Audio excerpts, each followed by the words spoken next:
Di mana Anda baca itu? 2 Yohanes 1 ayat 10. Coba bacakan yang benar.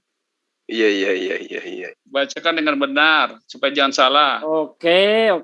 Bentar ya, saya bukakan ya. Ya, buka judulnya.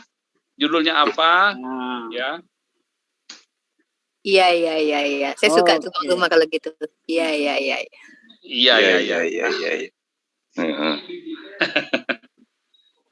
Pak Victor ketawanya kayak membahagiakan amat. Judulnya tetaplah di dalam ajaran Kristus, Pak Victor.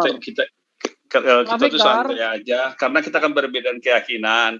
Ya beda-beda ya wajah pemikiran kita. Jangan paksakan aja. Ngapain harus ngotot-ngotot?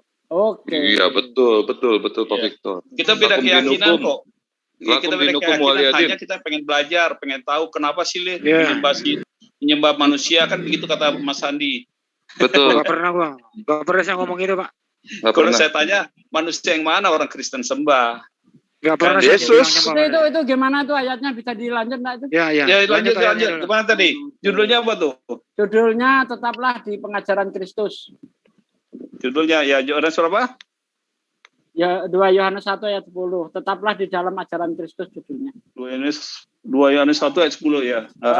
Di situ sangat jelas, jikalau seorang datang kepadamu dan ia tidak membawa ajaran ini, janganlah kamu menerima dia di dalam rumahmu. Artinya nggak boleh menerima tamu di orang yang beda agama. Dan janganlah memberi salam kepadanya. Sebab barang siapa memberi salam kepadanya, ia mendapat bagian dalam perbuatan yang jahat. Itu Pak, begitu Pak bunyinya Pak. Ya udah tuh, nanti saya baca lagi itu. Oke, silakan. Tapi ajaran kita itu ajaran kasih kita kepada siapa aja universal. Nah, maka itu perlu dipelajarin. Contohnya ya, kadang-kadang kita kan salah mengerti. Contoh yang mualaf yang saya sedang lihat itu yang contoh yang mualaf itu yang Muslim, yang dibilangnya yang kerudung itu orang Kristen pakai kerudung, betul kan, Seraya? Padahal kalau kita baca di Korintus, kenapa pada saat itu pakai kerudung? Karena saat itu bisa untuk membedakan antara orang yang nakal, ya para pelacur dengan tidak pelacur. Jadi untuk membedakan antara orang Kristen dengan orang pengikut Kristus sama tidak ya. Nah itulah dipakaikan kerudung itu. Dan yang dipotong rambutnya itu bukan karena orang Kristen harus pakai kerudung. Jadi kita harus tahu, belajar tentang sejarah Yahudi dulu, baru kita mengerti. Dan mereka itu tidak mengerti, tapi sok tahu. Tapi orang yang tidak menudungi kepalanya itu, perempuan yang tidak menudungi kepalanya, rambutnya harus dicukur, Pak. Iya betul, itu beda lagi. Itu makanya bilang kita harus bacakan secara Yahudi itu. Jadi pada saat di Korintus itu memang ada suatu kuil penyembahan roh yang ini mereka tuh untuk seks bebas di sana. Tapi persoalannya adalah Pak, ibu-ibu yang ke gereja itu pakai rok mini malah. Itu enggak juga, itu kan pemikiran kamu aja yang negatif, itu tidak. Enggak Pak, apa saya video ini Pak? Enggak, itu sopan, itu dia sopan. Yang penting ke gereja tuh sopan, bersih dan ini. Itu tapi hanya kepalanya nggak pemikiran. Kepalanya nggak ditudungin Pak, jadi saya harus nyukur dong dia kalau ketemu. Enggak begitu cara pemikirannya. Oh enggak begitu ya. Gimana? Jadi ya itu hanya waktu zaman Korintus itu untuk membedakan itu. Oh jadi ayat itu nggak berlaku lagi ya Pak? Nggak berlaku itu kan diceritakan kenapa dipakai tudung. Ya udah lain kali kalau dicetak lagi nggak usah ditongoli lagi tuh ayat Pak. Bukan, makanya kalau main Alkitab itu nggak begitu. Alkitab itu apa yang terjadi dulu sampai sekarang kan sudah beda. Jadi ayatnya nggak up to date tuh Pak. Bukan nggak up to date. Ya itu pengertian kamu lah. Kalau susah saya mengertikannya, itu pengertian kamu, silakan ambil. Menurut kamu nggak up to date. Emang sulit, up to date. Emang sulit Pak. Okay? Emang sulit Pak. Di sisi lain ya, harus dicukur rambutnya. Sulit bagi orang yang nggak mengerti tentang kekristenan. Wajar. Gue terima kok. Nggak apa-apa Andi. Oke, baik. Oh ini menarik nih Bang Andi nih. Coba dong minta diajarin nih Bang Andi. Hukum aurat dalam ketritunggalan itu gimana? Aurat itu yang jelas kalau di Korintus itu ya, perempuan yang tidak mencukur rambutnya masuk ke rumah suci gitu ya, rambutnya yang tidak menudungi kepalanya, rambutnya harus dicukur. Nah justru saya sering ke gereja Pak, bawa gunting cukur, nggak ada yang mau dicukur tuh. Gak ada gitu loh. Kayak guru BP. Itulah jika kalian tidak mengerti Alkitab, kayak ini cara pola berpikirnya. Ya udah. Jadi kalau dilawan, ya timbul orang-orang itu ya, bagi orang yang emosi, timbullah dia caci maki, itu karena cara kalian berpikir itu tidak sama dengan cara kami berpikir. Terus gimana? Kalian hanya bisa bertanya, kayak model Handi ini, tinggal kamu bertanya, ya udah, kami jawab itu pikiran kamu begitu. Terus gimana cara nerangkannya ayat itu, Pak? Itu kamu baca dengan baik, pelajarin secara sejarah Yahudinya pada zaman itu. Karena kalau kamu lihat hanya sekedar zaman sekarang dengan zaman dulu ya sudah beda. Oh, jadi ayatnya nggak up to date dong. Tadi udah ngomong, Pak, kalau nggak up to date saya maklum. Ya begini. Emangnya ayat-ayat kamu dulu bisa up to date sekarang? Bunuhlah orang itu kamu pakai zaman sekarang. Iya, dipakai. Agak begitu cara pemikirannya. Semua Al-Quran dari surat pertama sampai akhir itu up to date, Pak. Dipakai terus, Pak. Nggak ada yang kita hapus.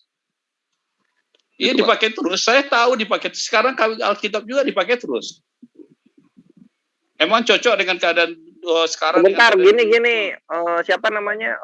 Bro Khalil itu soal bunuh-membunuh itu kan posisinya perang. Nah, sekarang kalau perang itu saya bilang kan nggak cocok kan? Apa tuh? Yang kalau misalnya kita ini posisinya kita kan lagi damai. Iya, makanya berarti nggak valid dong. Kalian bilang tadi bukan nggak valid lah. Satu contoh. Masa kita mesti mengadakan sebuah peperangan gitu? Masa kita mesti memperkenalkan? Bro, nggak perang bro. Sini, tenang dulu bro. Ya itu dah. Gini, bro. Makanya gitu. Jadi tuh, zaman dulu nggak apple to apple contohnya. Gitu. Iya, zaman dulu kan perang. Sekarang nggak perang. Itu nah, ayatnya perang nggak akan ada lagi Al-Quran.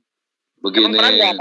Itu maksud. Nah, contohnya zaman dulu di Korintus itu begitu. Zaman sekarang kan tidak begitu. Nggak ada lagi kuil-kuil untuk tempat sarang lonte itu. Pak Victor, dengerin dulu. Gitu. Itu yang dibilang di situ di perbandingan situ. Kita nggak bisa memakai satu ayat dengan ayat-ayat tunggal di Alkitab itu perlu dengan pengajian, perlu dengan sejarah. Begini Pak Victor, dengerin dulu. Kita harus tahu sejarahnya. Kenapa itu terdiri, ayat itu muncul. Kalau kayak kalian nuzulnya apa katanya, salah ayat itu muncul kan gitu. Jadi kita harus tahu di Alkitab itu diceritakan. Begini Pak Victor, dengerin dulu. Itu untuk masalah ayat perang, itu adanya di zaman perang. Pada saat kita perang kita gunakan ayat itu. Sedangkan yang Pak Victor samakan tadi, itu orang masuk ke tempat ibadah. Tempat ibadah Pak Victor, jangan disamakan dengan Islam seperti itu. Islam itu kalau lagi perang ya begitu ayatnya. Kalau lagi damai ayat itu nggak dipakai, siapa mau perangin. Tapi kalau masuk ke tempat ibadah, sekarang ini mau tempat ibadah manapun kalau nggak pakai kerudung digundulin Pak. Di Islam tuh nggak begitu bro. Itu hanya untuk membedakan. Masuk ke ibadah. Diam dulu. Hanya untuk membedakan antara orang percaya kepada Yesus dengan tidak pada zaman Korintus itu. Hanya itu aja, bukan tempat ibadah. Wah, kok gimana? Baca sejarahnya. Makanya kalau tahu sejarahnya, ngerti. Jadi kalau tidak tahu sejarahnya nggak dimasukin ke Alkitab? Ya. Kenapa sejarahnya nggak dimasukin ke Alkitab? Kenapa begitu? Harus tahu kalau sejarah-sejarahnya itu. Gini aja kita buka topik aja dulu bahwa kita bincang-bincang nih Pak. Jadi kita upload ayatnya. Tolong diupload dong ayatnya 1 Korintus 11 ayat 2 sampai 15 tuh. Ini. Biar ya ayat meluncur. Dari ayat 6 itu. Dari ayat 6 sampai 15 lah. Iya. 1 Korintus 11.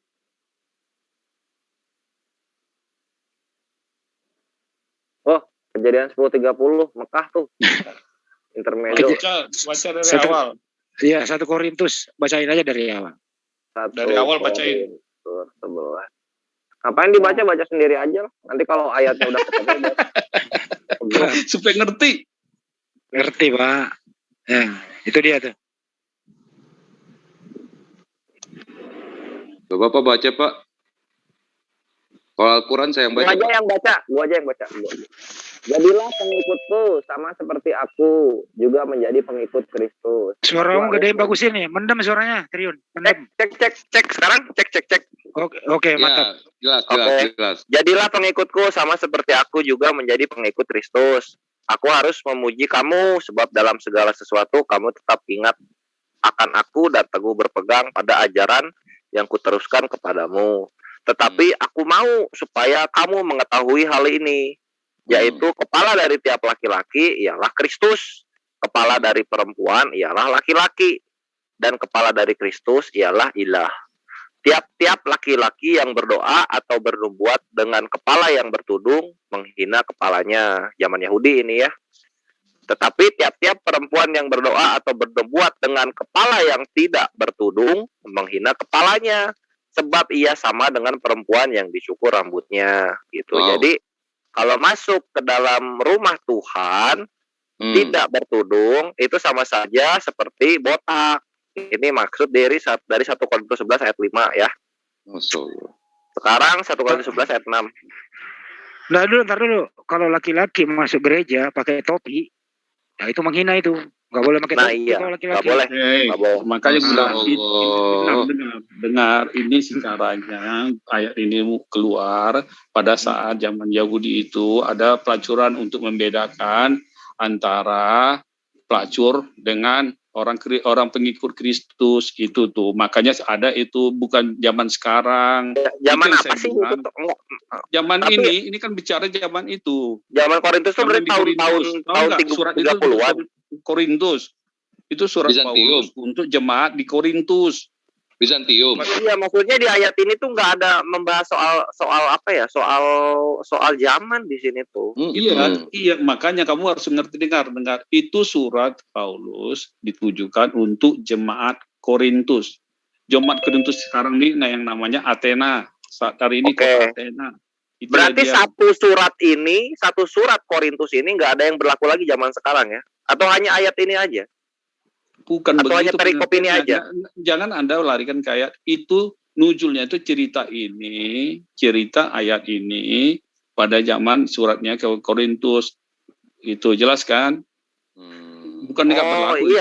Surat kepada Korintus, surat Paulus kepada jemaat Korintus untuk membedakan antara orang ini dan ya sudah sampai itu. Bukan Anda bilang nggak, itu ada di Alkitab berarti kan berguna. Enggak, berarti perikop ini, aturan yang ada di perikop ini itu nggak berlaku di zaman sekarang gitu kan? Enggak berlaku aturannya enggak. Perikop ini aja atau semua perikop yang ada? Ini kan perikop 11 nih. Enggak, itu kan kita lihat ini ada 16 perikop, hanya perikop 11 aja yang nggak berlaku. Bukan begitu semua. Bukan begitu juga. Ada, itu kan surat itu untuk surat Korintus.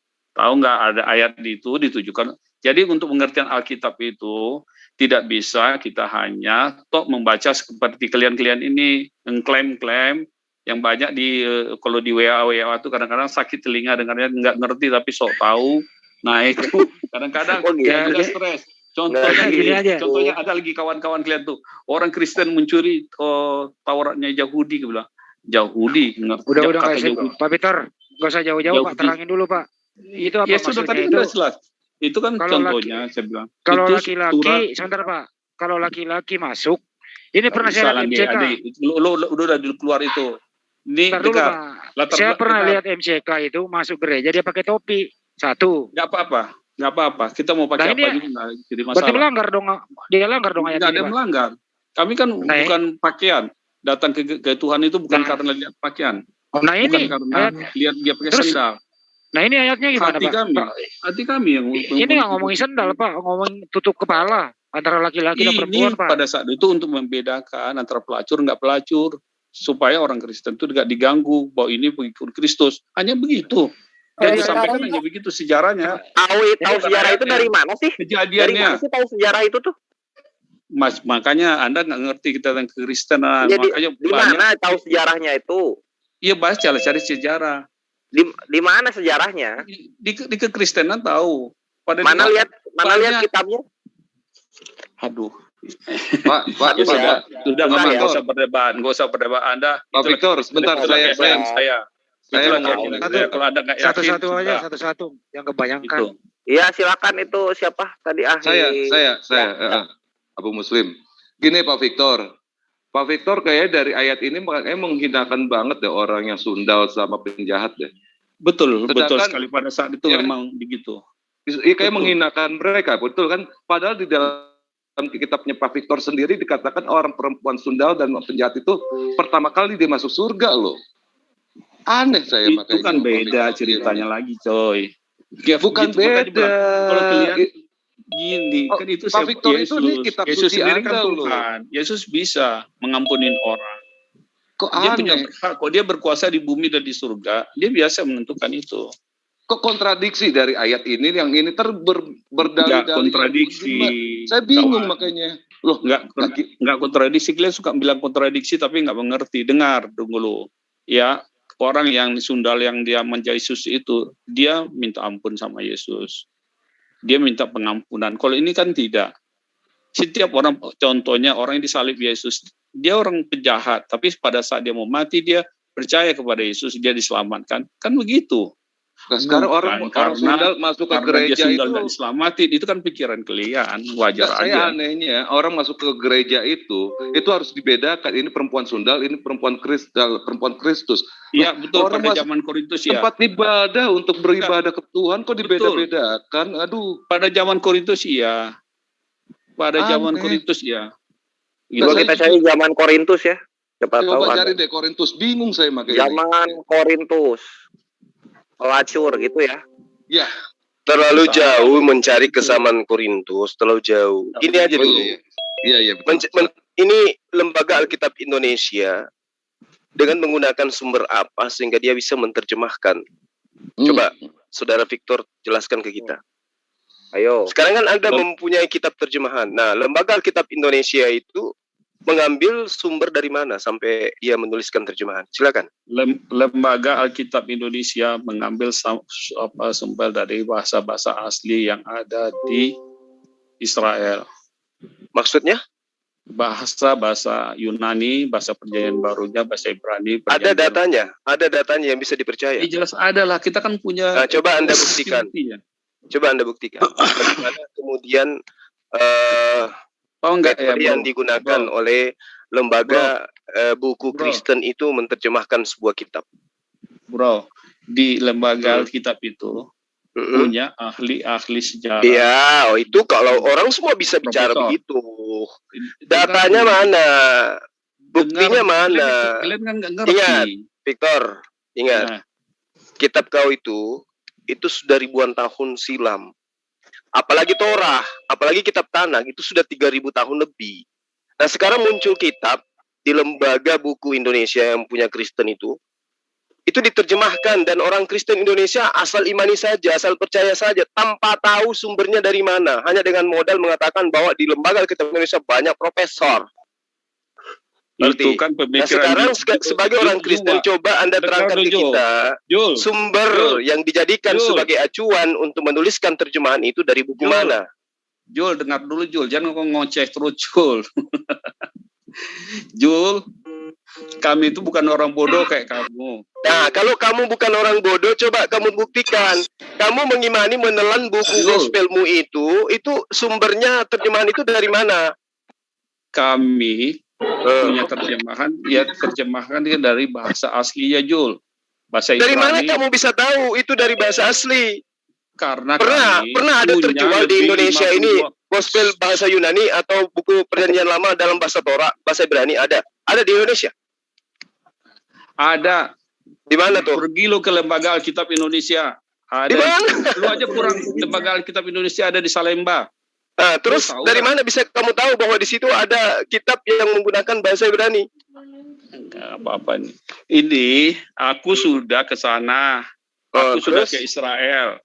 Aku sudah kulihat. Apa hubungannya kamu ke Israel? Kamu ke Gan Eden sekalian juga? Kami nggak percaya. Sekarang buktikan. Sekarang buktikan. Sama seperti kitab kami. Al-Quran itu ada terjemahan dan disertakan original teksnya. Kitabmu kenapa nggak ada original teksnya? Kenapa? Ada. Di mana? Ke Gunung Agung, ke Gramedia, ada bahasa Ibrani. Gak pernah, gak ada itu kitabnya. Kitab Taurat itu tidak ada di Gramedia. Kamu jangan asal ngomong. Ada, makanya kamu kurang pergaulan. Nah, sekarang coba kamu munculkan di saya, kalau misal memang kamu punya kitab original teksnya, coba kamu perlihatkan lewat video, lewat ini Zoom. Di aplikasi itu ada. Di aplikasi. Di aplikasi. Ini kita berbicara mengenai kitab yang dibuat sama lembaga Alkitab Indonesia. Yang dijadikan sumber itu apa? Buku Tatang Sutarma. Di aplikasi bahasa Ibraninya ada. Aplikasi pula. Di aplikasi banyak sekarang. Aplikasi itu baru ada tadi pagi, bro. Gospelmu itu yang dipertanyakan. Itu sumbernya, sumber penerjemahan itu dari mana? Terjemahkan yang aslinya itu ke dalam gospel kami itu. Jul, orang Kristen. Nah, seperti ini, saya kasih contoh. Jul. Kamu aja nggak percaya. Iya, memang karena neraka itu luas, Victor. Bukan sempit. Seperti yang diterangkan di kitabmu itu cuma 1444 yang masuk ke surga, itu tidak seperti itu. Neraka itu luas. Seperti itu. Kamu salah pikir. Kita 144 nah, sekarang, itu. Sekarang kamu tanya kepada saya, Zulkifli M. Abbas, kamu itu adalah salah satu guru bela diri di Black Panther. Kamu punya buku itu diterjemahkan dari mana? Saya katakan dari Jepang. Ada bukti? Ada bukti.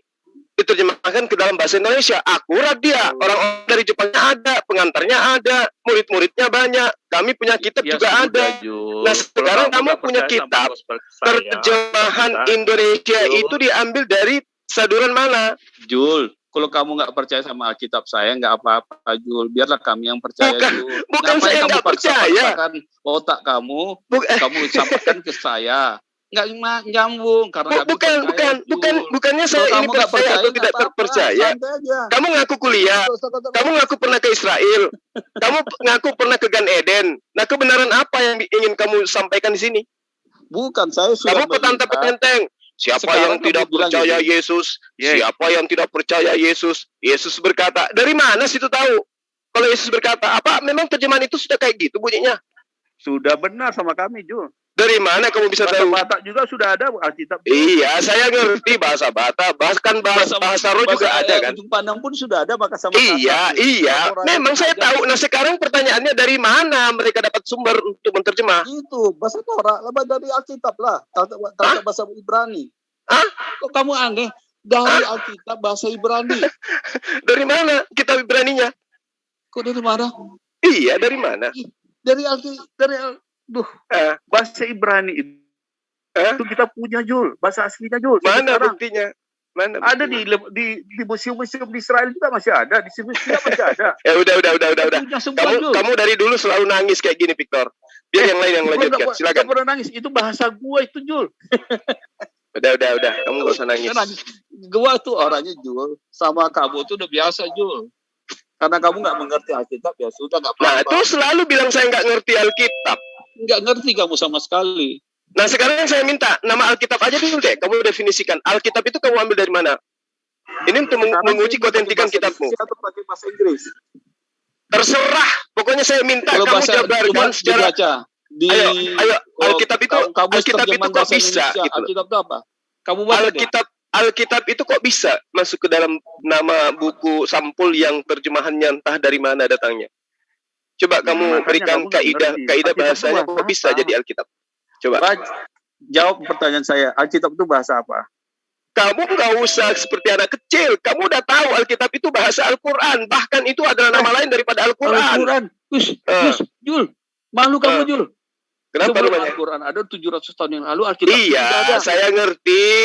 Saya ngerti. Sekarang lu bilang bahasa Al-Quran. Waduh, nah, sekarang saya ngerti. Udah sering berdebat. Saya ngerti. Sekarang kalau Alkitab itu ada sebutannya sebelum Al-Quran, itu dituliskan di mana? Di dalam bahasa Ibrani. Coba. Alkitab itu Alkitab. Iya, bahasa apa itu? Di Arab sana.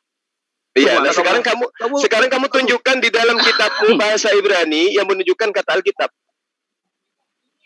Biblos itu terjemahannya ke bahasa Arab apa? Enggak. Biblos itu artinya buku-buku. Kamu jangan ngajarin saya. Biblos itu artinya buku-buku.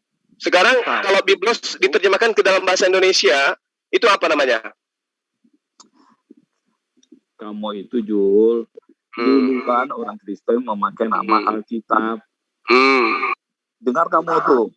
Setelah 700 tahun, tiba-tiba... Di mana kitabnya orang Kristen, kitabnya namanya Alkitab? Di mana? Kamu menggugat saya. Victor. Dari dulu kamu kayak gini. Gimana, Jul? Kamu bilang ilmumu itu cerdas. Begini terus, tidak ada perkembangan. Kalau kamu cerdas, kok saya bilang... Sosokan kamu itu sopan, padahal sebenarnya kamu itu penghujat. Aduh, oke lah. Kamu macam nggak saya kenal aja, Victor.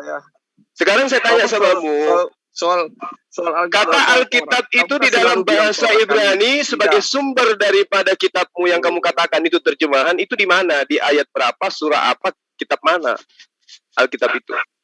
Maksud kamu gimana? Yang jelas Yul, yang jelas ngomongnya Yul. Jangan nangis begitulah. Alkitab itu, Victor, Alkitab itu bahasa Arab dan itu adalah penamaan untuk Al-Quran. Kamu katakan tidak. Itu sudah ada sebelum Al-Quran ada. Tunjuk dalilnya. Sebelum Rasulullah ada, orang Kristen di sana sudah nama itu Alkitab. Nah, itu dia. Tahu dari mana kamu? Itu, saya punya. Kitab Alkitab dalam bahasa Arab. Oh. Kamu aja punya. Coba tunjukkan di sini. Saya ingin tahu. Buka, jadi Gramedia buka di aplikasi itu ada banyak. Inilah kehebatannya serigala. Sering membuat saya tertawa. Kamu. Bentar, ambil alih dulu. Kamu pernah lihat nggak Al-Quran dalam bahasa Israel? Sebentar, Pak Peter. Pernah kamu baca? Ada nggak? Sebentar, Pak. Kamu nggak ada di situ. Nangis. Itu tinggal diinin aja gurunya paling tua terjemahan Alkitab Biblos Arabik itu paling tua tahun berapa sih paling tua? Coba. Paling tua itu maksudnya Banjuma itu adalah itu kan Alkitab berbahasa Indonesia di sampul buku dibawa-bawa ibu-ibu ke gereja. Pertanyaannya adalah kata itu sumbernya dari mana di dalam Bible? Sumbernya itu karena bahasa Indonesianya Alkitab itu kitab suci, buka. Assalamualaikum warahmatullahi wabarakatuh. Dan itu juga Alkitab itu sudah mana, itu nama. Diulang Pak. Pak, diulang apakah original teks? Sebentar Pak Peter, dengerin dulu. Apakah sumbernya Alkitab itu yang tertulis di sampul itu adanya di PL atau di PB, Pak? Itu nama bahasa Indonesia, kitab sucinya orang Kristen. Ya, sumber aslinya di mana, Pak? Di PL? Paham. Sumber aslinya di PL atau di PB? Di Arab sana. Iya, paham. Mau dipakai di mana? Mau dipakai di Maroko? Mau dipakai di Jepang?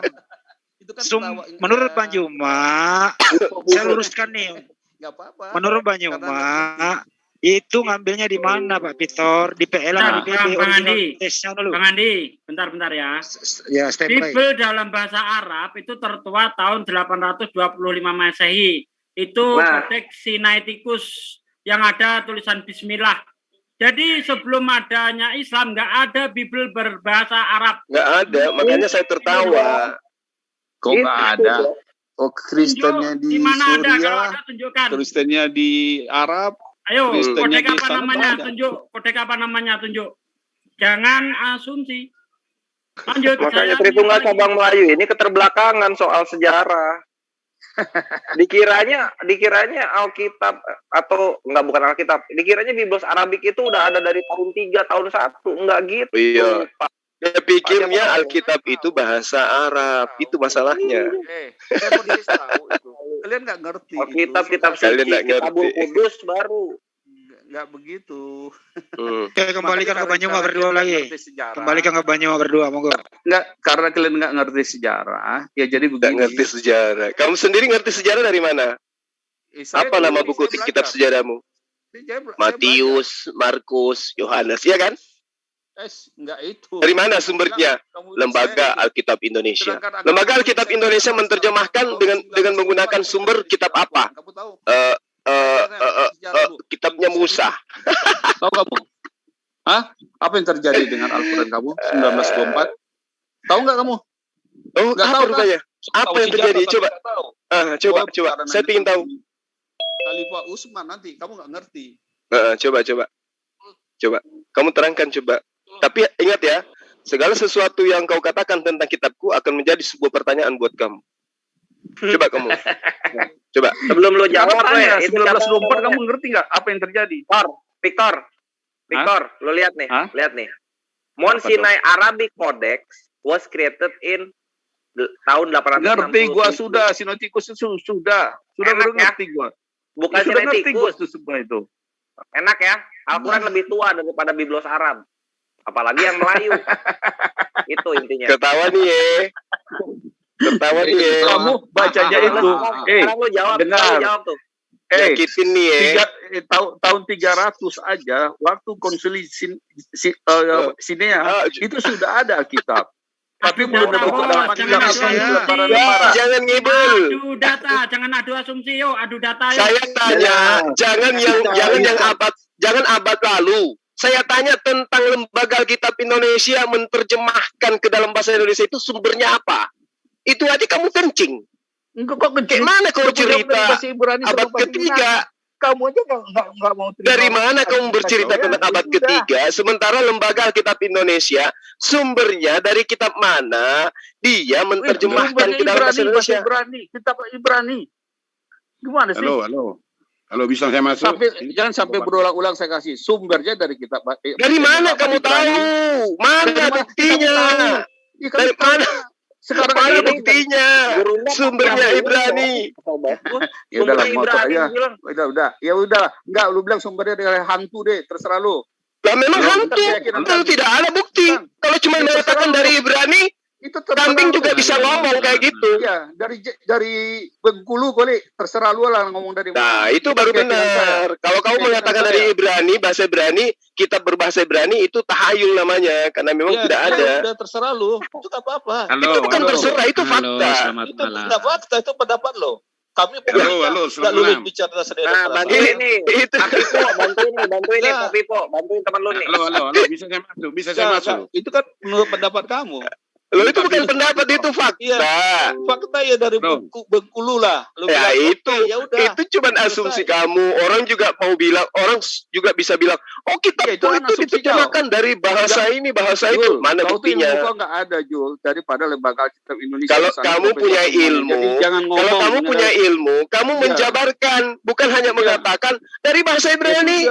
Mentang-mentang kitabnya Yudaisme bahasa Ibrani, lu tinggal bilang bahasa Ibrani. Yudaisme dari mana lu tahu? Makanya sejarah Yahudi dari mana? Makanya sampai hari ini tidak ada manusia Kristen pun yang hafal kitabnya. Kenapa? Karena hanya terjemahan. Mereka tidak punya original teks. Kamu tahu Yahudi itu siapa? Yahudi itu siapa? Bisa saya masuk? Halo, selamat malam. Bisa masuk. Malam semuanya, silakan. Anda bantu tuh si Victor tuh, udah mulai kerasukan. Nggak ada, kalau saya sudah pengalaman saya bantu rekan saya orang Kristen. Halo,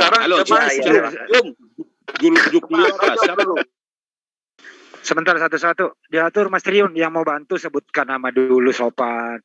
Aku namanya Miun, mau bantu Pak Titor boleh nggak? Gitu. Monggo disebut namanya Pak. Mau bantu, tentu Bapak tahu topiknya dong, kalau mau membantu kan gitu. Ya dong Pak. Ini topiknya mengenai apa gurunya tadi tuh yang diminta? Oh, Alkitab. Yang diterjemahkan dari mana itu Biblos cabang Melayu?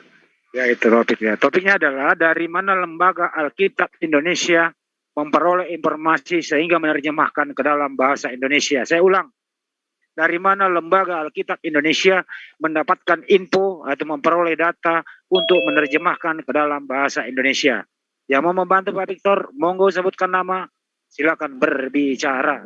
Muslim silakan standby, Pak Juma berhak menjawab. Silakan.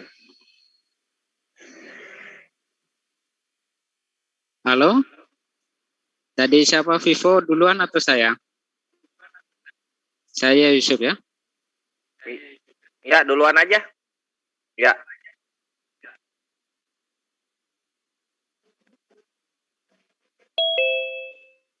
Pak Yusuf udah makan malam belum? Langsung jawab. Ayo. Langsung.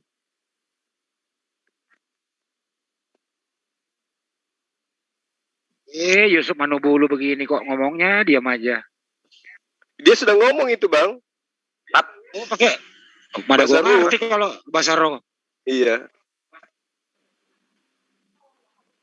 Oh, jawabannya adalah saya terjemahin. Katanya sumbernya dari sumber gitu. Pak Juma, silakan dibantah. Monggo. Jadi yang tadi tuh ngomong sosokan, berbicara mengenai zaman Nikodemus, zaman apa? Korintus, itu terlalu lebay. Lembaga Alkitab Indonesia aja dulu membuat sebuah kitab yang diimani oleh orang Kristen dalam bahasa Indonesia. Itu orang-orang yang ada di Lembaga Alkitab Indonesia membuat kitab terjemahan. Sumbernya dari mana? Kitab mana yang dia sadur, yang dia gunakan, dalam bahasa apa, kemudian diterjemahkan ke dalam bahasa Indonesia. Itu dulu penting kalian jawab, supaya kamu ngerti kitabmu itu tidak pantas menyandang nama Alkitab. Gitu loh. Ya. Nah, kalau ada yang berani angkat bicara silakan. Tapi ingat, saya butuh bukti akurat. Waalaikumsalam. Baik, saya terangkan kepada Anda. Alkitab Kristen itu tidak pernah Anda pahami. Karena pikiran Anda, akal Anda membuat mentafsirkan Alkitab Kristen. Itu tidak Anda imani. Dari mana Anda pahami? Tidak perlu isinya.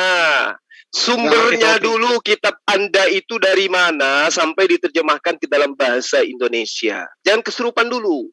Ini penting. Baik, saya jelaskan. Sumbernya itu kalau dalam bahasa Indonesia dari bahasa Inggris. Kenapa? Nah, dari bahasa Inggris dari mana? Dari bahasa Inggris sumbernya diterjemahkan kepada bahasa Indonesia. Nah, dari bahasa Inggris itu dari mana? Diterjemahkan ke dalam bahasa Inggris. Version itu bukan dari bahasa Inggris sebenarnya. Begini, Bang. Dari bahasa Inggris diterjemahkan kepada bahasa Indonesia. Anda paham? Begini, Bang. Sebelum sampai ke bahasa Inggris, bahasa apa dulu? Ya, bahasa Yunani. Ada dua. Yunani dengan Yunani ya. Terus bahasa Yunani. Nah, terus sebelum dari bahasa Yunani? Bahasa Yunani itu, Anda dengar, bahasa Yunani waktu hidup Yesus itu. Iya, saya tahu. Orang Yunani ya bahasa Yunani, namanya kitabmu bahasa Yunani, orang Yunani yang punya memang. Sekarang saya tanya, dari mana Anda bisa mengetahui bahwa terjemahan 2000 tahun pindah-pindah itu akurat terjemahannya? Orang-orang yang menerjemahkan dari mana Anda tahu bahwa orang itu adalah orang yang bisa dipercaya? Orang yang menerjemahkan itu, Anda belum lahir itu sudah diterjemahkan. Iya, saya ngerti. Dari mana Anda bisa mengetahui terjemahan itu sesuai dengan original teksnya? Apa yang Anda jadikan sebagai acuan ilmu? Ilmu apa yang Anda pakai? Makanya akal pikiran Anda buat seperti itu. Makanya Anda tidak mengenal Alkitab Kristen. Namanya kitabmu aja itu tempelan pakai Alkitab. Gimana sih? Menurut pikiran Anda dan akal Anda, itu kan bukan Anda imani kan? Sekarang saya tanya sama Anda, apa pantas kitab Anda itu disebut Alkitab? Baik, saya tanya Anda. Apakah Anda tanya lagi ke saya? Anda melalui iman Anda atau pikiran Anda? Saya tanya sama Anda, apa pantas buku suci yang Anda punya itu dianggap Alkitab? Nggak malu gitu? Saya tanya Anda, melalui pikiran Anda, melalui akal Anda, pertanyaan Anda itu. Oh iya. Melalui apa? Dari fakta bahwa kitab Anda itu sebenarnya bukan Alkitab. Kali lagi saya tanyakan, melalui pikiran Anda atau akal Anda pertanyaan itu? Melalui akal Anda atau pikiran Anda pertanyaan itu? Iya, betul. Dua-duanya. Kalau Anda memakai pikiran Anda dan akal Anda akan terbentur, tidak akan pernah Anda memahami Alkitab. Nah, sekarang coba Anda pahamkan kepada saya, dari mana kitab Anda mendapat nama Alkitab? Kok bisa? Karena Alkitab itu ditulis itu sudah diimani orang Kristen. Kalau Anda alurkan seperti itu sebelum Anda lahir pun itu sudah ada Alkitab. Kenapa Anda mesti karena itu saya tanya. Apa Anda tanya? Kata Alkitab itu loh. Kata Alkitab. Ya kata Alkitab dari mana? Ambilnya. Justru siapa yang kalau Anda bertanya melalui pikiran Anda dengan akal Anda sampai kiamat pun tidak memahami Alkitab orang Kristen. Saya pastikan itu. Begini, nama Anda siapa? Pipo. Oke, Pipo, gini. Ambil catatan, saya ajarin sama Anda. Ambil kertas. Jangan ajari saya lebih mahal. Kamu harus diajarin. Jangan ajari saya. Kamu harus diajarin. Karena kamu umat terjemahan. Anda tidak kamu nggak tahu apa-apa tentang sejarah kitabmu. Jadi ambil pulpen sekarang, ambil pulpen, ambil pulpen, ambil kertas, saya ajarin supaya kamu tahu sejarah. Akal Anda, pikiran Anda menerjemahkan kalau cuman kayak gitu, kalau cuman kayak gitu, akal Anda, pikirannya itu cuman kayak ini, kayak pantat ayam Anda ngomong. Sekarang ambil pulpen, ambil kertas, biar saya ajarin. Sedikit pun tidak, satu ayat pun tidak Anda pahami di dalam Alkitab, saya pastikan. Ini kita tidak berbicara mengenai ayat, berbicara keautentikan kitabmu dulu sebagai buku yang dianggap suci, ngerti? Yesus tidak pernah mengajarkan kitabmu, makanya saya ajarin. Menurut akal pikiranmu seperti itu. Coba apa kata Alkitab menurut Alkitab? Jawab. Apa Alkitab menurut Alkitab? Pertanyaan Anda itu, Anda pun tidak mengerti apa yang Anda tanyakan. Yang namanya firman Allah itu pasti bercerita tentang dirinya. Contoh, bagaimana Taurat bercerita tentang Taurat, bagaimana Al-Quran bercerita tentang Al-Quran. Sekarang Gospel bercerita tentang Gospel, Perjanjian Baru bercerita tentang Perjanjian Baru, ada nggak? Menurut Anda itu di Alkitab itu firman Tuhan Anda belum? Atau firman Tuhan Anda itu enggak? Yang di Alkitab dituliskan firman Tuhan Anda itu atau tidak? Di Alkitab mana maksudnya? Di Alkitab Kristen yang dituliskan di situ. Bukan. Namanya Alkitab aja, bukan Alkitab. Dengar. Kalau itu bukan firman Tuhan Anda sampai kiamat pun dunia tidak pernah memahami itu. Satu kata pun di Gurunda, dia nggak ngerti pertanyaannya, Gurunda. Buku Anda itu bukan Alkitab, itu dulu. Menurut akal dan pikiran Anda, kenapa Anda berbuat seperti itu? Kenapa Anda pingin kali buku Anda itu disebut dengan Alkitab? Kenapa rupanya? Kenapa nggak sebut aja dengan menggunakan bahasa aslinya? Karena pikiran Anda akal buat seperti itu kepada. Kenapa kamu itu pingin kali menggunakan bahasa Quran dengan kitabmu? Ada apa rupanya? Nggak punya malu kamu? Yang di Alkitab itu firman Tuhan. Kenapa buku kamu yang hanya terjemahan itu pingin kali kau menamainya dengan nama Al-Quran? Kenapa? Saya tanya kembali. Yang di Alkitab itu menurut Anda firman yang Tuhan. Mana yang kamu maksud Alkitab? Saya nggak pernah memandang bukumu itu sebagai Alkitab, nggak pernah. Karena pemikiran Anda dan akal Anda sampai. Karena memang bukumu itu bukan Alkitab. Itu pemikiran Anda dan akal Anda, maka itu terjadi. Sekarang gini, kalau kamu menganggap kitabmu itu Alkitab, emang Alkitab itu apa sih sebenarnya menurut bahasa? Gak usah menurut saya, bagi semua orang Kristen itu menganggap. Saya tahu semua orang Kristen selama ini itu dibodohi sama lembaga Alkitab Indonesia dengan mengatakan buku terjemahan mereka itu Alkitab. Tidak pernah memahami. Saya pastikan itu. Ada pikiran. Sekarang begini. Ambil pulpen, ambil kertas, saya ajarin. Tidak paham kau satu ayat pun di dalam Alkitab. Ini saya tidak mau mengajarin Alkitab. Ini berbicara mengenai sejarah kitab Anda. Bagaimana saya ingin mengajarkan bagaimana kemudian sejarahnya kitabnya orang Kristen itu masuk ke Indonesia. Dari tahun berapa, sumbernya dari mana, diterjemahkan ke dalam bahasa Melayu. Itu maksud saya. Nah, selanjutnya, tugas Anda nanti yang mencari tahu dari mana terjemahan itu datang. Ambil pulpen sekarang, biar saya ajarin.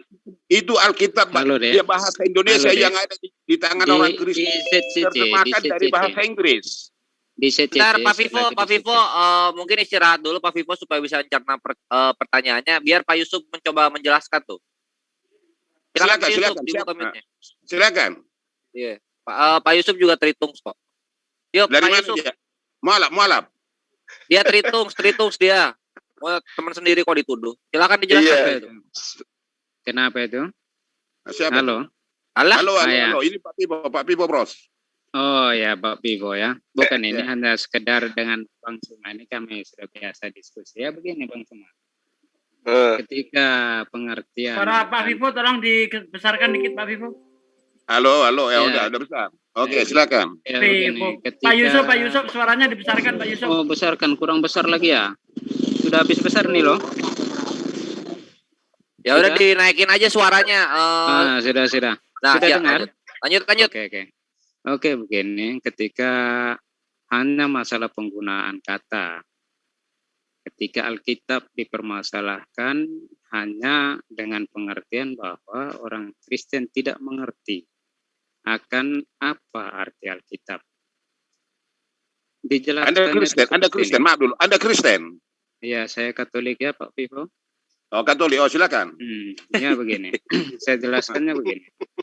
Ketika di dalam kekristenan dikenal dengan inkulturasi atau lebih tepat ke masalah tentang firman Allah ini, bagaimana firman Allah harus sampai dimengerti.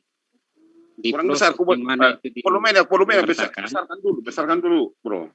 Oh, enggak kedengaran, sudah kedengaran. Nah, udah. Coba sekali lagi. Oleh karena itu, terjemahan ini harus sampai pada apa yang mau ditujukan. Oleh karena itu, ketika firman Allah menurut Kristen ini sampai ke Indonesia, ya apa yang digunakan di Indonesia. Ketika bahasa Arab yang Anda katakan Alkitab dipakai dan sudah diserap oleh bangsa Indonesia, apakah itu masih menjadi bahasa Arab? Sudah pasti itu adalah bahasa Indonesia yang sudah diserap. Oke. Lebih simpel mungkin, lebih simpel. Ya, oleh karena itu sudah pasti penggunaan kata itu akan menjadi wajar ketika mulai menggunakan kata ini, karena ini ya penggunaan kata ini untuk mau mengertikan orang Kristen Indonesia tentang itu. Oleh karena itu penggunaan kata sebenarnya bukan masalah yang teramat sangat ini ya, tidak ya. Seperti saya tertarik tadi ketika mempertanyakan dari mana sumbernya itu. Oleh karena itu, seperti yang Pak Vivo katakan, ini memang mereka merujuk sebenarnya ya, merujuk itu teksnya teks yang itu ya, kodeks yang itu, sehingga membuat perbandingan dengan King James Version yang dianggap terjemahan yang kumpulan orang ini dikatakan orang-orang hebat untuk menerjemahkan itu. Ya, kalau tanya teks aslinya sudah tentu ada. Ya, kodeks-kodeks itu masih ada ya, tersimpan baik ya.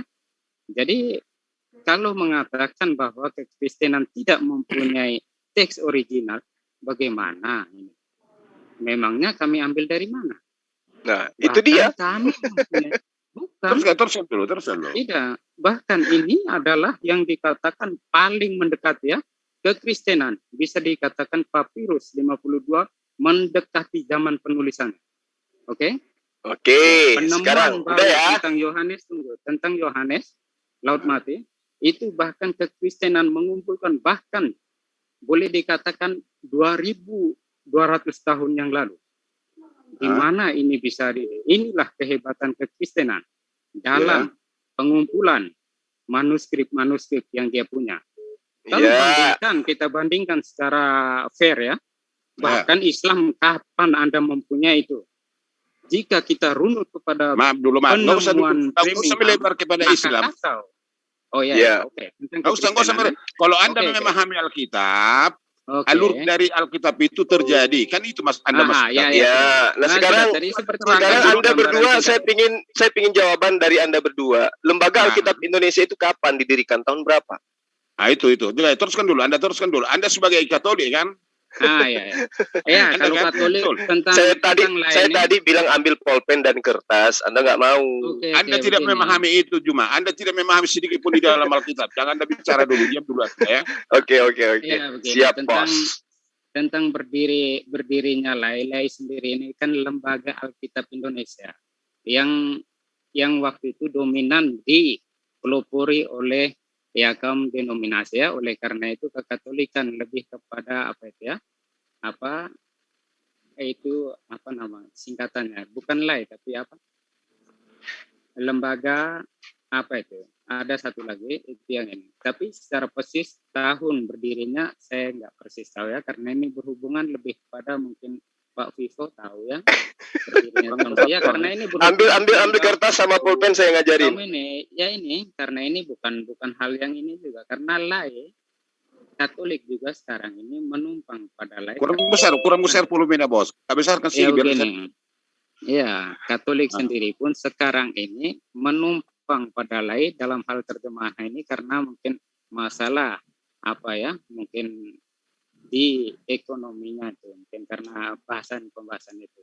Sebenarnya ada sekarang sudah penggabungan lain dengan lembaga yang Katolik ini. Ada istilah saya lupa juga ini tentang lembaga yang Katolik sudah mereka. Jadi nggak tahu tahunnya kapan berdirinya lembaga Alkitab Indonesia. Lai sendiri saya tidak terlalu mencermati ya, karena ini bukan. Bang Yusuf ambil kertas sama pulpen. Oke, udah. Ya udah. Oke, makasih Pak Yusuf. Yusuf apa ini makasihin, gantung gitu nggak ada jawabannya. biar saya jawab. Perlu terangkan. Perlu saya terangkan. Halo Pak Yusuf. Ya. Oke. Agak besar volume jadi saya dengar. Anda pakar Alkitab atau memang Anda termasuk di dalam organisasi itu? Oh, dia yang nulis kitab Wahyu di Pulau Patmos itu, Bang. Begini Bang Fibo ya. Saya mengenal pembelajaran Alkitabnya. Ya. Saya mengenal, bukan juga mempelajari, saya mengenal. Alilnya hilang. Anda termasuk di dalam lembaga Alkitab Indonesia, bukan? Tidak, bukan tahu. Jadi kalau kata-kata Anda seperti itu bagi Anda kata-kata Anda itu, ya? Anda paham? Iya, betul. Kata-kata Anda itu berlaku kepada Anda, bukan kepada lembaga Alkitab Indonesia. Oke, makanya saya bilang tadi kalau hubungan Anda kan bukan berkecimpung di situ, kenapa Anda menentukan? Jangan dimarahin Pak Vivo. Jangan dimarahin Pak Vivo. Kasihan. Terus bagaimana? Anda katakan mungkin di atas Anda lebih mengerti tentang Alkitab. Jadi Anda seolah-olah Anda itu pakar Alkitab. Anda bukan berkecimpung di dalam lembaga Alkitab Indonesia. Ya betul, saya bilang tadi saya bukan di bagian itu. Di lembaga Alkitab Indonesia itu, bro. Dari bahasa Ibrani, bahasa Yunani itu semua sudah diulas. Iya, dari betul. Bahasa Inggris diterjemahkan kepada bahasa Indonesia. Iya betul. Itu sudah memang ahli-ahli di dalam semua itu kata-kata dari rumus-rumus manapun sudah dibawakan ke sana. Dengan itu, Anda. Bukan. Saya tanya Bang Vivo, apakah yang saya jelaskan tadi bertentangan dengan apa yang Anda katakan? Karena Anda kata Anda meragukan apa yang ada di dalam Alkitab Anda. Saya bukan seperti ini. Kalau saya tanya kembali. Bukan, saya tanya bagaimana meragukan? Karena Anda katakan tidak. Anda katakan tadi seperti itu, kan begitu kan? Iya, saya katakan apakah tidak sesuai dengan apa yang Anda jelaskan? Saya tanya Anda, di mana kira-kira yang salah Alkitab itu? Di mana? Menurut ayat A, di ayat mana? Di mana? Coba Anda paparkan. Pernahkah saya mengatakan? Aduh, ini Pak Yusuf ini Pak Vivo. Pak Yusuf ini malah apa ya? Malah menjatuhkan ini. Gimana? Coba Pak Vivo. Benarkan dulu Pak Vivo. Bukan Pak Vivo, begini. Apakah dari statement saya tadi saya pernah mengulas tentang apa yang Anda pikirkan? Maksud saya begini, Alkitab lembaga Indonesia, Alkitab itu diterjemahkan dari bahasa Inggris. Anda paham kan? Iya memang itu karena dari King James Version yang dia pakai. Betul. Sebagai otoritas yang ini, pembanding, bukan dari situ saja. Jadi pembanding itu dari mana Anda ambil lagi? Dari mana?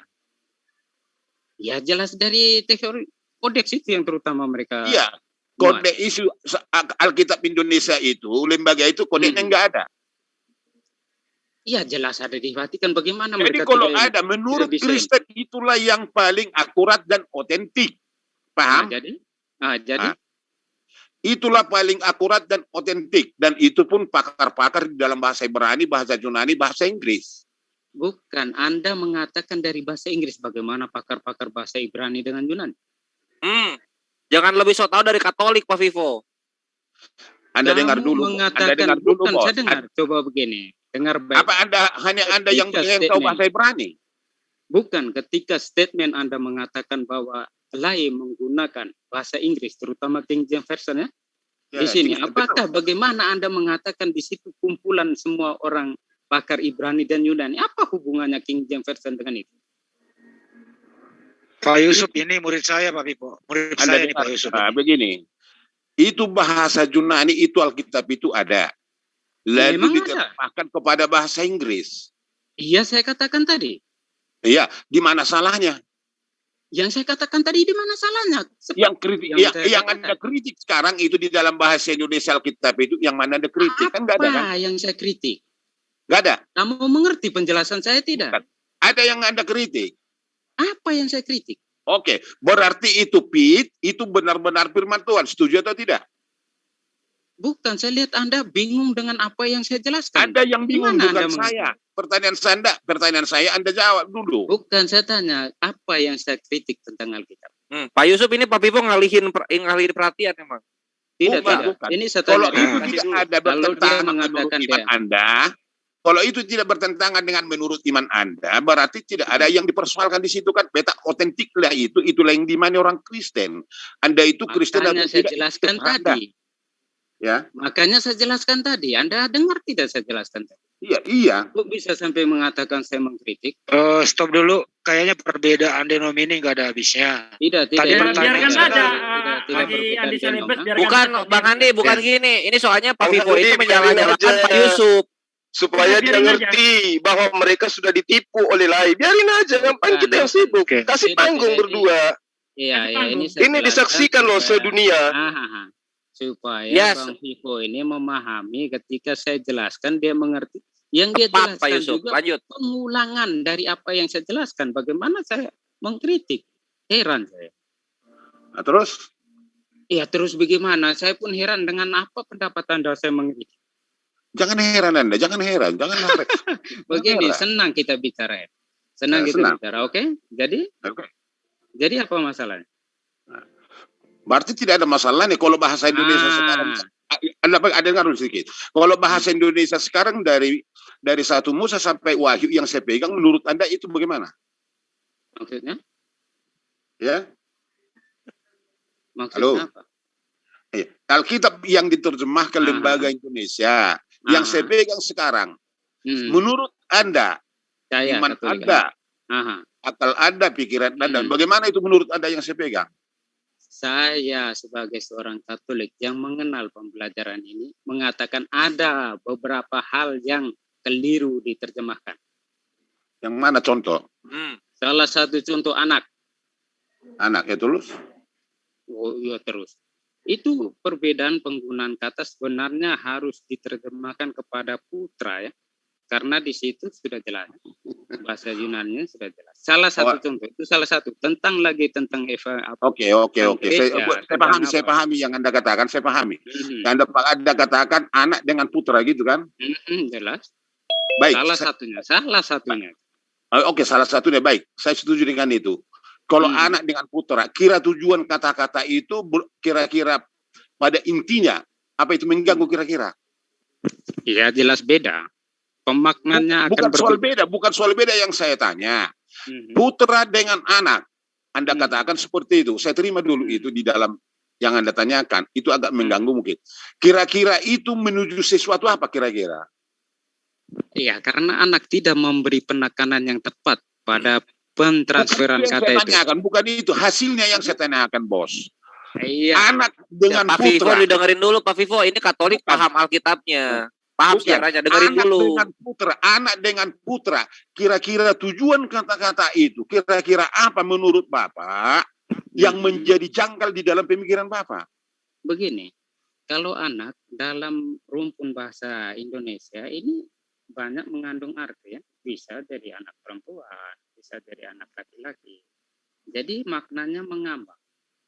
Kurang besar volumenya, kurang besar. Bukan, begini, kenapa ketika ada kata putra yang sepadan dengan filio, kenapa mesti harus diterjemahkan kepada anak? Pak Yusuf, beda anak tangga dengan putra tangga, beda maknanya. Beda, benar. Nah, begini Vivo dengerin tuh. Putra dengan anak, kira-kira pada hakikatnya atau tujuannya, di mana Anda pikirkan itu menjadi janggal? Pada intinya, karena begini, setiap kata-kata yang diperbuat di situ untuk lebih cepat manusia menangkap bisa aja dibuat, tetapi tujuan pada satu-satunya tidak akan berbeda. Paham maksud saya kan? Saya paham maksud Anda, tetapi penggunaan kata itu, ketika ada kata yang sepadan, kenapa mesti menggunakan kata yang masih mengambang? Iya betul. Itu maknanya yang penting. Orang tidak selamat oleh kata-kata adalah tulisan, bukan. Tapi tulisan itu bukan berubah sesuatu. Anda paham maksud saya kan? Saya setuju dengan makna apa yang Anda katakan. Tetapi Bukan. Tetapi dalam transfer kata. Oke? Ketika ada kata yang sepadan, kenapa harus memilih kata yang lebih ke arah yang lebih mengambang? Kan harus sudah jelas ada. Hanya karena denom ingin ada yang beda dari Katolik. Oke? Fair. Berbeda bisa aja berbeda, tapi satu tujuan. Begini, jadi kalau begitu kata-kata Anda, berarti kalau itu Alkitab itu diterjemahkan ke beberapa bahasa, itu gak salah. Begini, dalam bahasa Indonesia, kamu mengerti tidak? Ketika bahasa Indonesia putra dengan anak, tujuannya bukan merubah sesuatu. Kan ada tidak merubah, tetapi transfer kata itu harusnya sepadan dengan kata putra. Kenapa mesti anak? Betul. Putra dengan anak tidak berubah sesuatu. Apa tujuan kata-kata itu? Iya. Kalau tidak berubah, kenapa tidak dirubah kata putra? Itu saya katakan tidak berubah sesuatu pun itu di dalam kata-kata itu.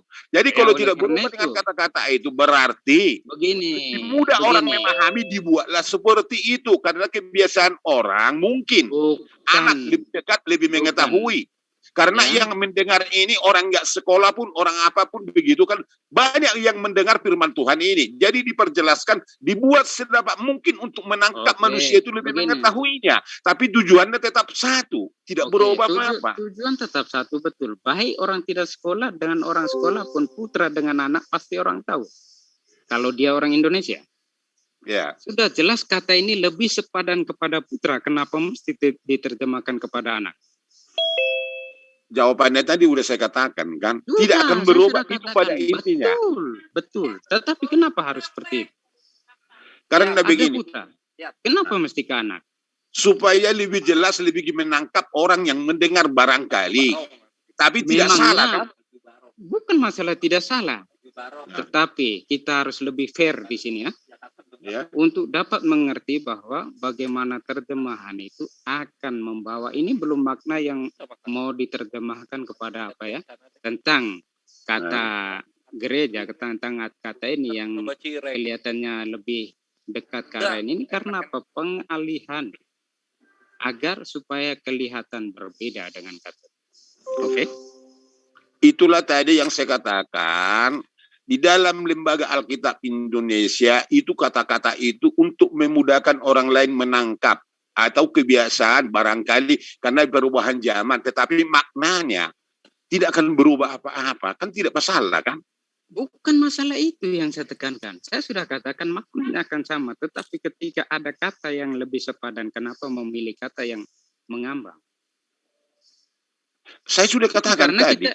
Bukan, ini karena kita harus fair di sini ya, mengatakan bahwa ketika harus berbeda dengan Katolik. Ini intinya.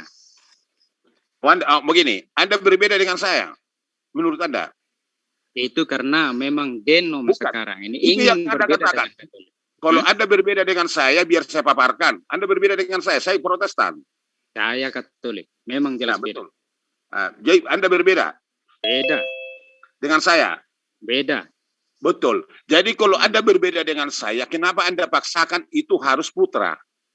Oleh karena itu saya mengatakan kenapa logika Anda itu di mana? Karena Anda sudah berbeda dengan saya, lalu Anda katakan itu harus putra. Oke.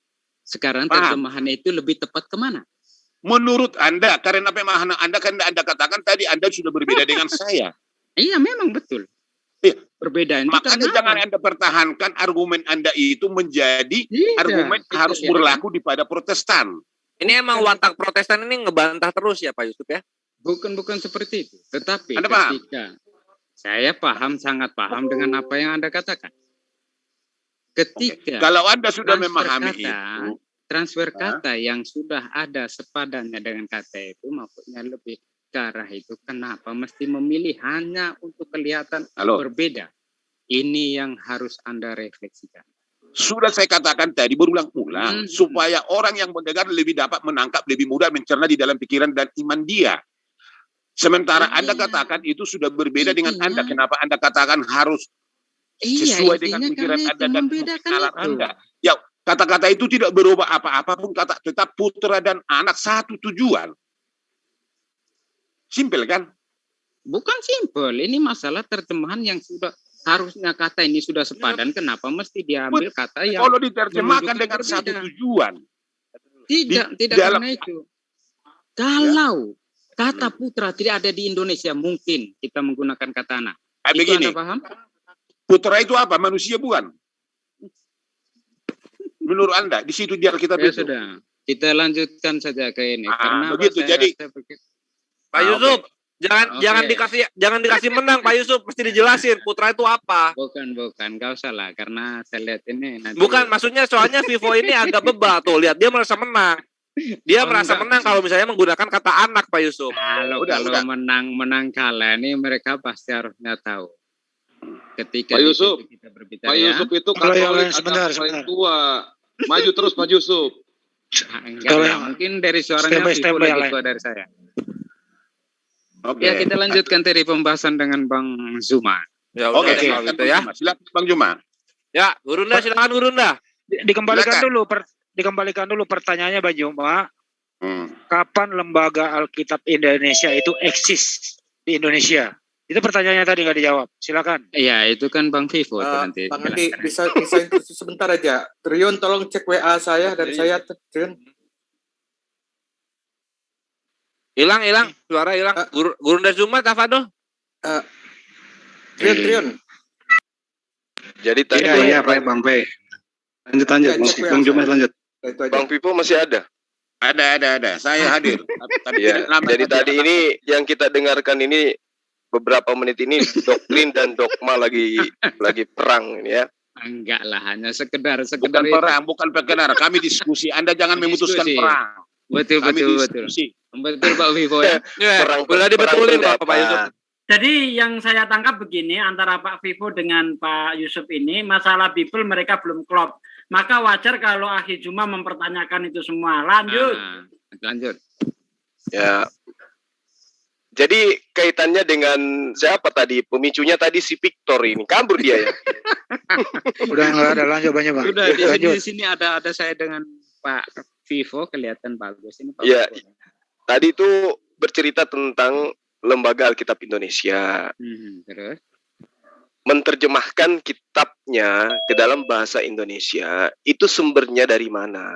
Itu yang pingin dibahas. Bagaimana kemudian tahun berapa, lalu diterjemahkan dari bahasa apa ke dalam bahasa Indonesia gitu. Nah, itu yang perlu. Karena kenapa? Untuk mengetahui sebuah kebenaran, kita harus tahu sumbernya. Kan seperti itu. Misalnya nih, ada yang membawa surat, memberitakan tentang suatu berita. Nah, kita tidak bisa menerima begitu aja berita itu. Harus kita tahu, benarkah kejadiannya, sumbernya siapa. Nah, ketika dia bercerita tentang A, diupayakan kebenaran itu betul-betul sampai kepada A. Pemberitaannya A sampai kepada kita itu harus kita ketahui. Jalurnya seperti apa, yang memberitakannya siapa, kemudian yang menerima berita itu siapa, menyampaikan kepada siapa, lalu siapa menyampaikan kepada siapa. Itu harus diketahui. Sumbernya, alatnya, apa yang mereka gunakan, metode apa yang mereka gunakan untuk menyampaikan berita itu harus diketahui. Jangan hanya ditelan aja. Misalnya nih, oh ternyata Suma itu tinggalnya di Papua. Jangan langsung diimani. Sampai beli tiket mau temui saya ke Papua. Sampai di Papua ternyata tidak ada. Zumanya di Makassar. Celaka kalau langsung mengimani perkataan itu. Tanpa mengkaji sumbernya dari mana. Nah, seperti itulah kemudian ketika dikatakan Yesus berkata. Tahu dari mana? Oh, ada yang memberitakan. Siapa yang memberitakan? Lembaga Alkitab Indonesia. Tahu dari mana Lembaga Alkitab Indonesia? Oh, dia terjemahkan dari kitab ini. Nah, dari kitab ini asalnya dari mana? Siapa yang menerjemahkan? Dari bahasa apa diterjemahkan itu? Tahun berapa? Apa sumbernya? Nah, itu penting supaya kita bisa tahu apakah kitab yang ditenteng selama ini betul-betul adalah firman Tuhan. Bisa tanggapi Anda. Oke, udah. Nah, saya tanggapi sedikit. Ya, Alkitab Indonesia yang diterbitkan, tanggal dan harinya, jamnya harus Anda tahu. Berapa jari-jari yang menulis, ya? Waktu dia menulis meja mana, pulpen apa? Itu kan maksud Anda kan? Ya kan? Enggak, sebisa mungkin Anda memberikan berita akuratnya. Saya jelaskan dulu menurut Anda, biar nalar Anda itu saya ambil nalar Anda, pikiran Anda. Harus tahu tinggi orangnya berapa tinggi, beratnya berapa. Tapi Anda harus bisa jawab, ya. Anda kan seperti itu maksud Anda kan? Nah, sekarang kalau itu maksud saya, Anda bisa jawab seperti itu. Anda dengar, rambutnya berarti Anda mempersulit diri Anda. Padahal saya cuma bertanya, apa sumbernya? Tidak mengerti apa yang Anda katakan. Anda yang mempersulit diri Anda karena Anda melahirkan sebuah pertanyaan yang nantinya Anda tidak akan mampu menjawabnya. Yang Anda ucapkan pun Anda tidak memahaminya. Harus tahu. Saya bertanya kepada Anda, Lembaga Alkitab Indonesia itu berdiri tahun berapa? Kalau Anda tidak tahu. Alkitab Indonesia itu, apa kebutuhan Anda itu, Pak? Apa yang mengganggu hidup Anda? Nah, itu kan. Jadi itu yang Anda ingin jadikan sebagai jawaban. Bukan, karena Anda mengatakan tahun berapa. Berarti harus kita tahu pulpen apa yang dibikin menulisnya. Jangan persulit diri Anda, karena saya tidak nanya sampai ke situ. Tujuan kata-kata Anda kan seperti itu. Padahal saya cuma ingin tahu keakuratan sumber Lembaga Alkitab Indonesia itu tolak ukurnya apa. Itu aja. Firman Tuhan yang sudah dituliskan di dalam Alkitab itu, orang Kristen sudah mengimani, mempercayai itu. Mau ditulis apapun itu. Kalau Anda katakan, jadi kesimpulannya Anda cuma modal imani saja. Kan gitu, sederhana aja tadinya. Harusnya Anda langsung jawab aja gitu. Karena Anda bertanya bukan melalui iman Anda, pikiran dan akal Anda bawakan kepada Alkitab orang. Dari mana nalar. Jadi benar jawabannya. Kalian mempercayai saja dengan dasar imani aja, betul? Itu sudah dipelajari jauh sebelum kita lahir. Justru itu saya tanya. Kalau Anda sudah pelajari, berarti Anda tahu kapan Lembaga Alkitab Indonesia itu didirikan. Nah, kalau Anda itu aja mengganggu hidup Anda, Anda ke Lembaga Alkitab di Jakarta. Tapi kok bisa jawab nggak sih? Kalau nggak nyambung mulu. Sini saya jawab Bang Juma. Ya, Pak Jibril diam dulu. Pertanyaan Anda itu. Sebentar diam dulu. Pertanyaan Anda hanya ngomong. Diam dulu Pak Pipo. Sini saya jawab Bang Juma ya. Sini saya jawab pertanyaannya Bang Juma. Silakan. Pada tahun 1916 Lembaga Alkitab India Belanda atau Lembaga Alkitab Batavia kemudian berdiri tahun 1937. Menjadi Lembaga Alkitab Belanda perwakilannya di Bandung pada tahun 1938. Kemudian setelah Indonesia merdeka, Lembaga Alkitab Belanda menyerahkan kepada Mr. Gyo. Setelah Indonesia merdeka, 1945 diserahkan kepada Lembaga Alkitab Indonesia. Masa gitu aja nggak tahu sih? Bukan 45 Bang, 54. Nah, 54, sorry 54. Itu loh. Sorry. Udah lupa-lupa ingat. Iya. Masa Dinda nggak bisa baca? Apa Bipo kalah sama Muslim gimana? Iya kan hanya. Nah sekarang saya tanya, Al-Quran sendiri datang tahun berapa Bang Handi? Abad ke-6 ya? Tunggu, halo, enak nih. Bisa saya masuk? Masuk kemana? Maksudnya Al-Quran datang tahun berapa? Murid saya mau masuk ini abad ke-6, kenapa? Mau pindah topik. Lanjut Bang Juma, standby lagi. Bukan yang tadi. Oke, yang lanjutkan yang tadi. Memang betul saya lain tentang apa saya tidak terlalu tahu ya, tapi gampang itu lihat kapan berdirinya tinggal. Gedein lagi suaranya Pak Yusuf. Pak Yusuf hilang bukan ya. Ya begini, tentang informasi lay berdiri kapan, sebenarnya itu gampang, tinggal klik lihat. Tetapi kita mau lihat substansi yang mau dibahas ini apa.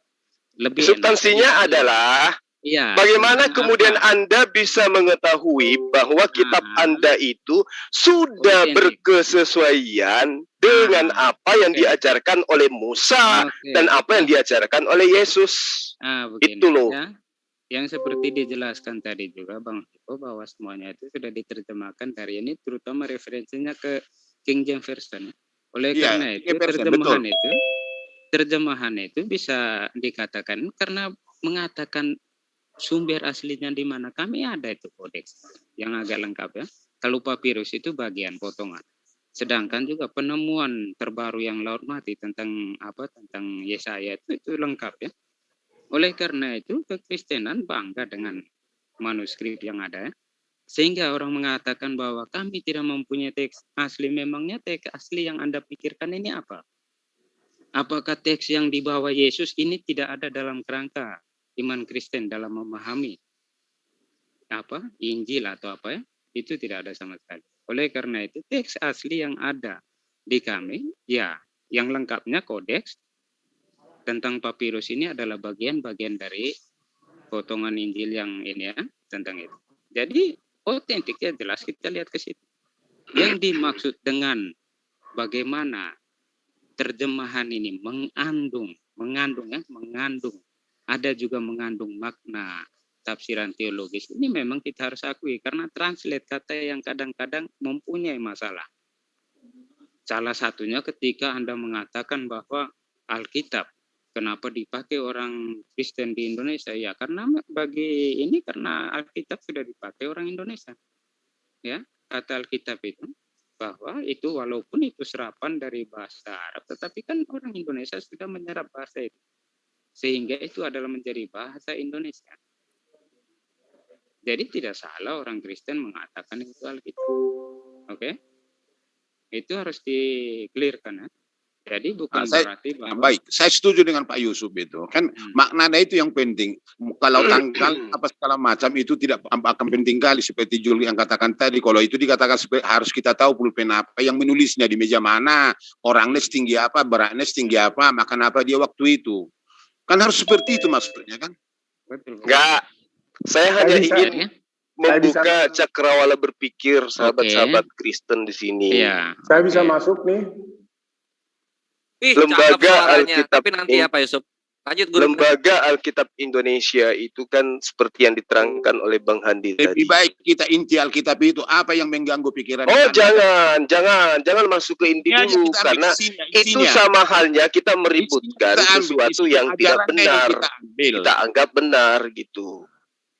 Itu loh. Menurut Anda itu tidak benar, akal Anda, pikiran Anda menurut Anda itu benar, tapi Anda tidak tahu sumbernya dari mana.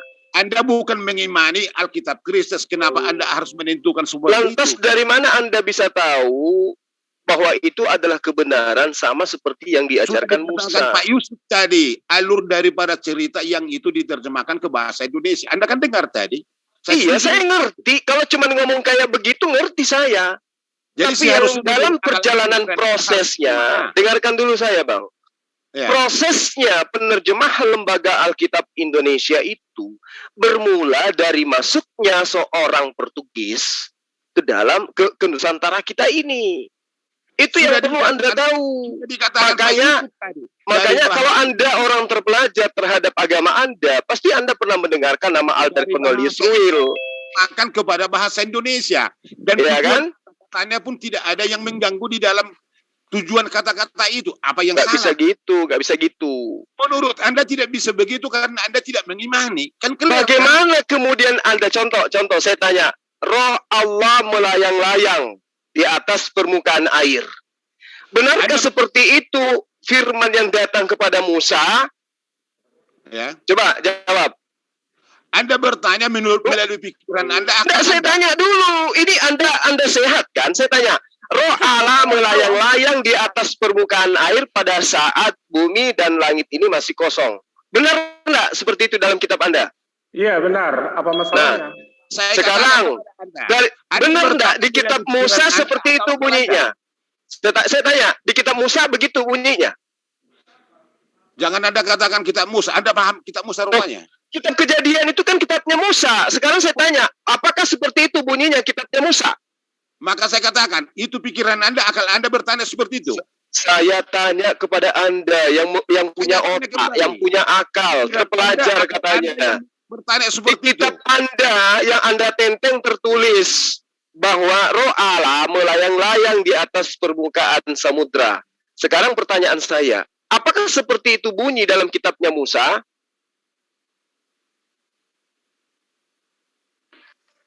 Satu, dua, siapa yang jawab? Jadi dihitung ini, 4, Bang Suma. 5, halo, 6, kok dihitung? 7, maksudnya saya jawab kapan? 8, 9. Begini Bang Suma, 10. dari banyak-banyak Bang Vivo nggak mau jawab, biar saya jawab. Wah, Vivo meledak. Nah, silakan Pak Yusuf maju. Ya ini Mumtaz Gurunda. Iya, halo, ada kawan tadi. Bagaimana tadi bilang? Saya hitung nanti. Jangan dulu. 10. 9. Ya, begini ya. Kitab itu. Pak Yusuf gedein suaranya apa? Lu kan murid gue, gedein suaranya. Kitab Kejadian itu ya, apa masalah dengan translate kata itu? Karena saya sudah katakan tadi, translate kata ini sudah gede. Halo? Iya, deketin dikit. Begini. Bila perlu mic-nya di jangan. Ini sudah nempel. Nah, ini suaranya tetap kayak teriak aja Pak Yusuf. Bukan begini. Ini kan sudah nempel, sudah dengar. Ya. Lanjut. Begini, tentang Kejadian itu, yang saya sudah katakan dalam garis besar penjelasan saya tentang bagaimana masalah terjemahan ini terkadang mengandung makna tafsir. Di situ kita melihat. Jadi apa yang Bang Suma katakan, roh Allah melayang-layang, apa yang ada makna signifikan yang mau diubah dari lain. Coba dijelaskan dari bahasa asli dan juga dari bahasa Indonesianya. Jadi gini, tidak paham itu Pak Yusuf, hanya ngetanya aja nih itu. Vivo. Begini, Bang Vivo, ambil kertas dan pulpen, catat semua apa yang saya katakan. Supaya kedepannya ketika Anda ketemu saya, Anda sudah punya ilmu gitu loh. Bukan, coba. Buku Musa Anda pahami, buku Musa atau belum? Jadi gini, sekarang orang-orang Kristen ini percaya nggak bahwa Tuhan itu adalah roh? Saya tanyakan, bukan itu yang saya. Buku Musa itu terbagi berapa? Percaya enggak bahwa orang Kristen itu Tuhannya adalah roh? Bang Yusuf. Iya, memang betul. Nah, dari mana Anda bisa tahu itu? Yesus mengatakan Allah adalah. Nah, dari mana Anda bisa tahu bahwa Yesus yang mengatakan itu? Dari pewartaan. Dari pewartaan siapa? Pewartaan Yohanes. Yohanes pernah datang ke Indonesia? Maksudnya? Dan Anda mengatakan Yohanes. Pernah Yohanes datang kepada Anda? Dia mewartakan, menuliskan, dan itu diwartakan ini kepada si Juma bodoh juga nih si Juma nih. Enggak gitu. Kartu kuning. Terus Bang Juma. Diam. Yohanes datang ke Anda atau melalui pemberitaan? Melalui pewartaan. Sebentar dulu. Siapa itu yang berkata yang gak etis itu? Di sini tempat orang yang beradab loh, punya etika gitu loh. Kalau Anda mau maju habis ini ya Pak Yusuf Anda. Di sini ilmu. Sebentar yang lain diam ya. Ya di sini dibutuhkan itu etika, dialog yang sehat. Oke, lanjut.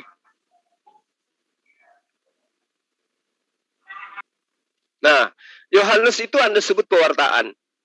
Yohanes datang kepada Anda.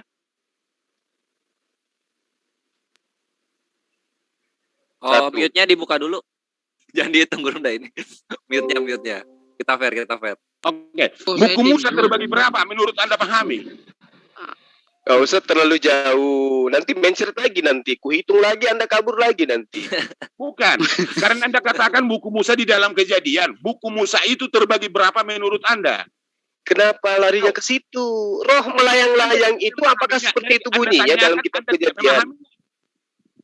Dari mana Anda memahaminya? Buku Musa pun Anda tidak tahu terbagi berapa? Gak usah, itu kan terbagi 5, buat kamu 3, saya 2 dari aja. Dari mana terbagi 5? Coba katakan, di mana 5 itu? Ya udahlah, kalau kamu nggak percaya. Nol sama sekali pengetahuan Anda tentang buku Musa. Anda katakan terbagi 5. Kembali ke topik. Ini berbicara mengenai keotentikan terjemahan Lembaga Alkitab Indonesia. Kalau Anda ingin membahas tentang kitabnya Musa, nanti daftar jadi murid saya, Pipo. Ngerti? Ya. Kalau tidak ngerti, diam. Seperti tadi ketika saya menghitung, Anda hilang. Jadi, ketika Anda mengatakan, Yesus berkata.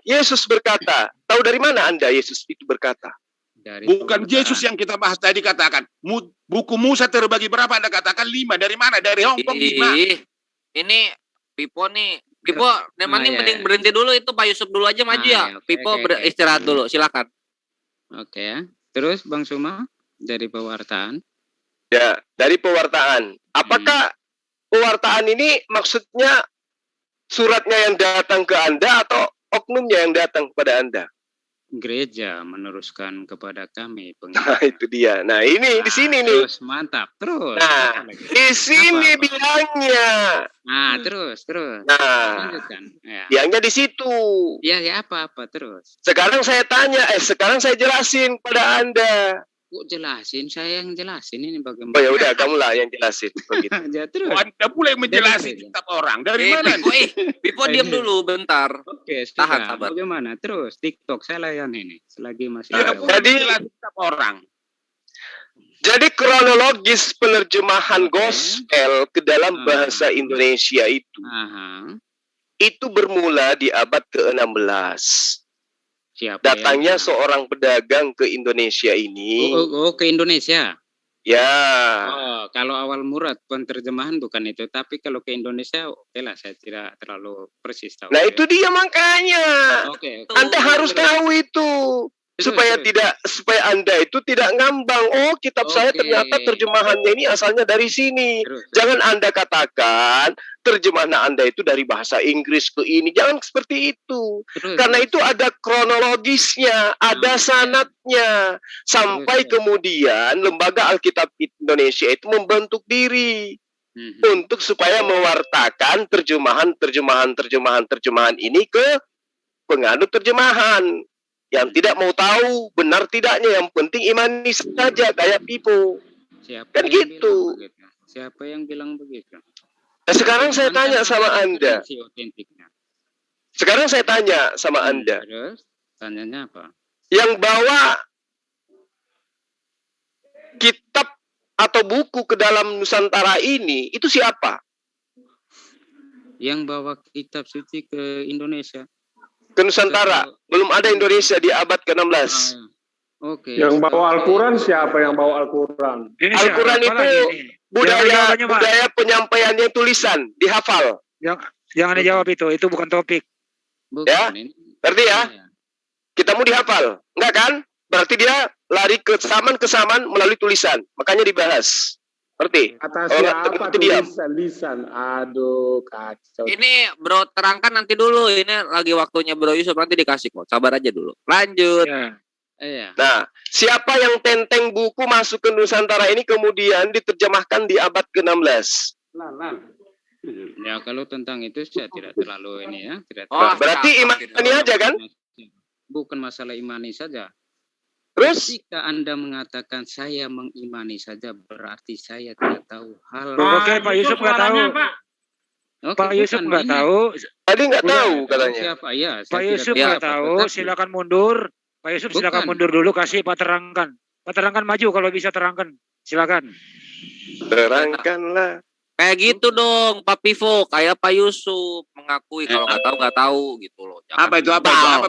Apa Pak Yusuf nggak tahu sejarah Biblos masuk ke Nusantara, ngaku dia. Pak Pipo nggak, udah mah nggak tahu, nggak nyambung lagi double.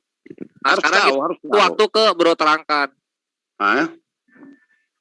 Ya sekarang sama Bro terangkan dulu. Pak Pipo sama Pak Yusuf standby dulu ya, supaya nggak tabrak-tabrak. Ya Bro terangkan, dibuka mute-nya silakan. Udah saya buka. Apa kira-kira? Bukan lu. Ini dari tadi nggak nyambung, ngobrol biasa pun nggak nyambung ya. Bukan lu, terangkan, Pak terangkan. Silakan Pak terangkan. Mau nanya apa ini? Tanya. Ternyata Pak Pipa juga terangkan juga nggak tahu ya. Ini tadi nyaut apa coba? Tadi nyautin apa tadi Bro terangkan?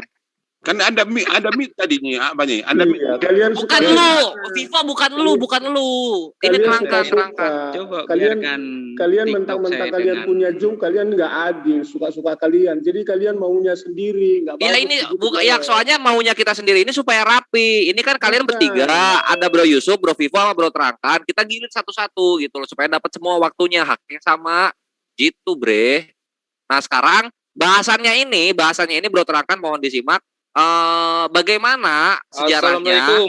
Waalaikumsalam. Bagaimana sejarahnya Biblos masuk ke Nusantara? Nah, itu ditanyakan. Silakan dijelaskan semampunya. Sudah jelas, udah pakai Alkitab.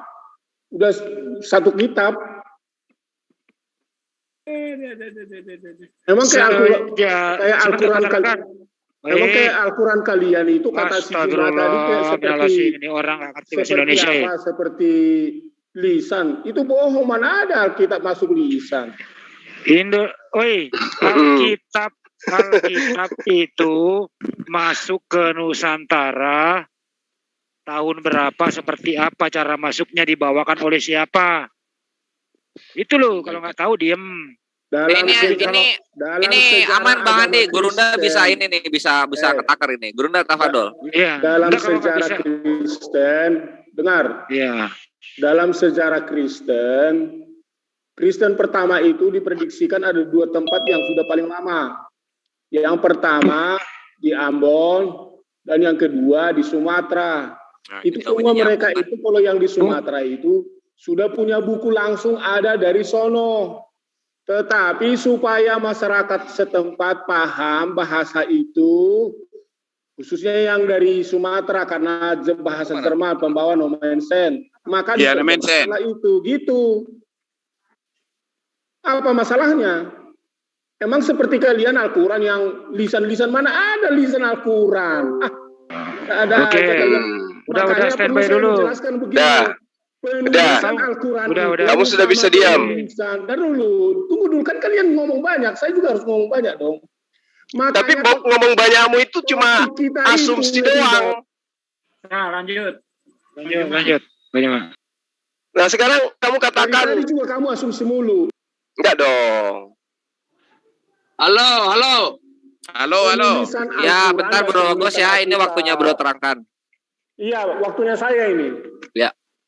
Kita mau pahami dulu, kita tidak akan pernah satu terminologi dalam memahami penulisan Alkitab, karena konsep penulisan Islam, Al-Quran Islam itu berbeda dengan konsep penulisan Alkitab. Ini yang bahas Islam siapa sih?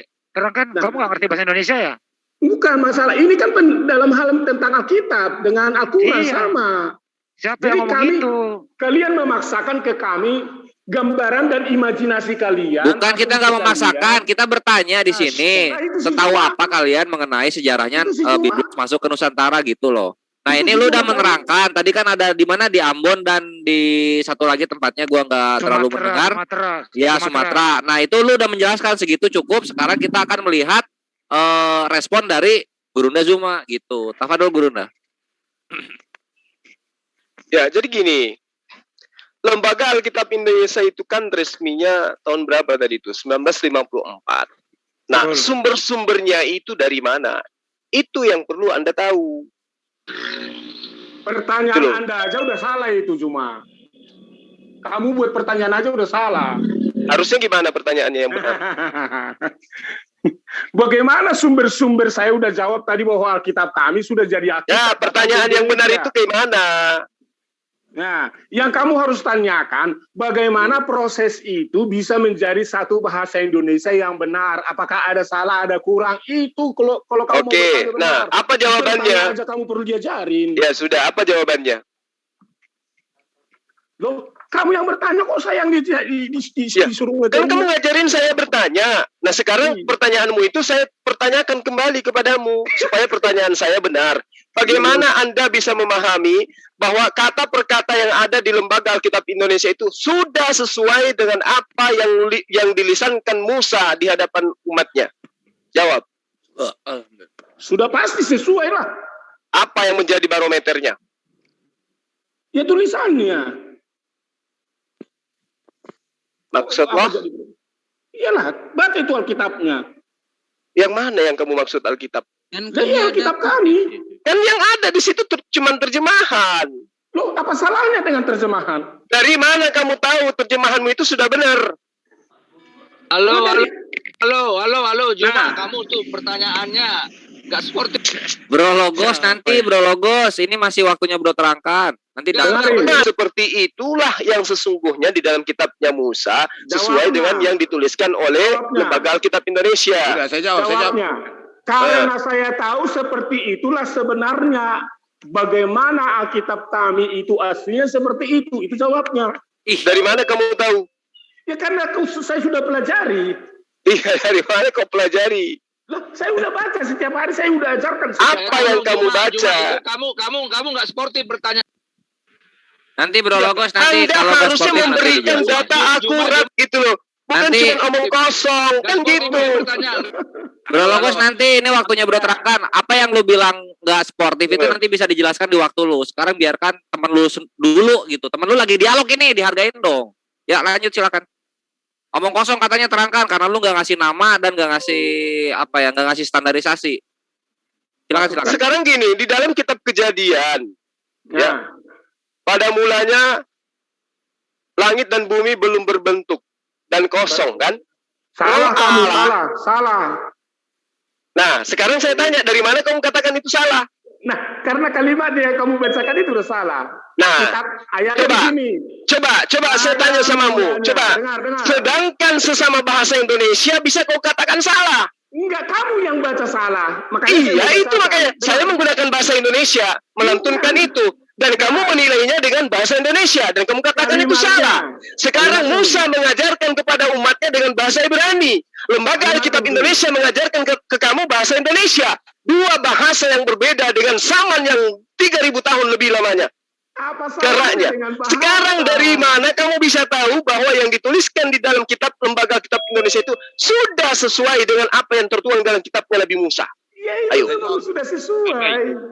Dari mana kamu bisa tahu? Karena itulah di Alkitab kami. Iya, Alkitab kamu itu yang dibuat 1954. Iya, itu diterjemahkan. Diterjemahkan dari mana? Dari Alkitab Yunani Ibrani. Katanya tadi salah ini. Minum kopi dulu bang, minum kopi. Jadi intinya imani saja. Kan gitu. Tadi Bang Juma baca pada mulanya Allah menciptakan lagi dan salah katanya, salah. Dan dia menilainya dengan menggunakan bahasa Indonesia juga. Oke, baca. Nah ini. Bumi belum berbentuk. Belum ke situ. Tadi Bang Juma membaca pada mulanya Allah menciptakan langit dan bumi. Apa yang salah dibacakan Bang Juma? Apa yang salah? Jangan dibuka. Tadi kamu menyalahkan. Apa yang salah Pak Juma? Ya, justru saya tanya, kamu kan yang menjelaskan. Ayo. Kamu yang tadi berasumsi. Alah Juma, spekulasi aja Juma. Kamu hanya berasumsi. Kata kamu bagaimana Alkitab kami disebut asli, sementara terjemahan itu tadi kan perkataanmu. Iya, makanya saya katakan pada mulanya Allah menciptakan langit dan bumi. Apa yang salah? Apa yang salah? Nah, yang menyalahkan tadi siapa? Lah, kan kata kamu bagaimana Alkitab kami? Kamu kan yang mempertanyakan Alkitab kami, berarti kamu tidak percaya Alkitab kami. Katanya salah. Halo. Katanya tadi salah. Ini kebanyakan itu sudah mau di mute permanen dulu dah. Kalau begini mah kacau. Sebenarnya mau maju siapa sih? Halo. Coba yang mau maju siapa? Saya mau maju, Papi mau maju. Jangan Bro Vivo udah kebanyakan ini, ada yang baru lagi ini Bro Logos namanya, itu juga. Mana ada? Anda takut? Bukan takut, temen lu ada banyak yang kesini, nggak ngasih kesempatan, jangan dimaruk dong. Makanya kalau Anda bahas itu, Semua pengen ngomong, Bro Vivo, temen lu pengen ngomong, temen lu. Anda bahas satu Kristen mau temannya Kristen, temannya sini saya, Pak Vivo, lu melawan gua nggak berdua, kita pindah ke diskusi satu. Nah, jangankan Anda siapapun argumen saya lawan. Jangankan sini gua aja. Udah, ini ya, apa namanya, Bro Vivo ini undangannya diterima, pindah room Bro Vivo sama Bro Andi. Diskusi satu. Sini saya sekolahin lu. Bentar. Gue pengen sekolahin lu. Saya ikut Bang Andi. Ya, ayo siap. ikut semua. Bentar, namanya siapa? Pengen nyokok. Vivo. Pengen nyokolahin orang tua. Diskusi satu. Oh, minimize. Bentar ya.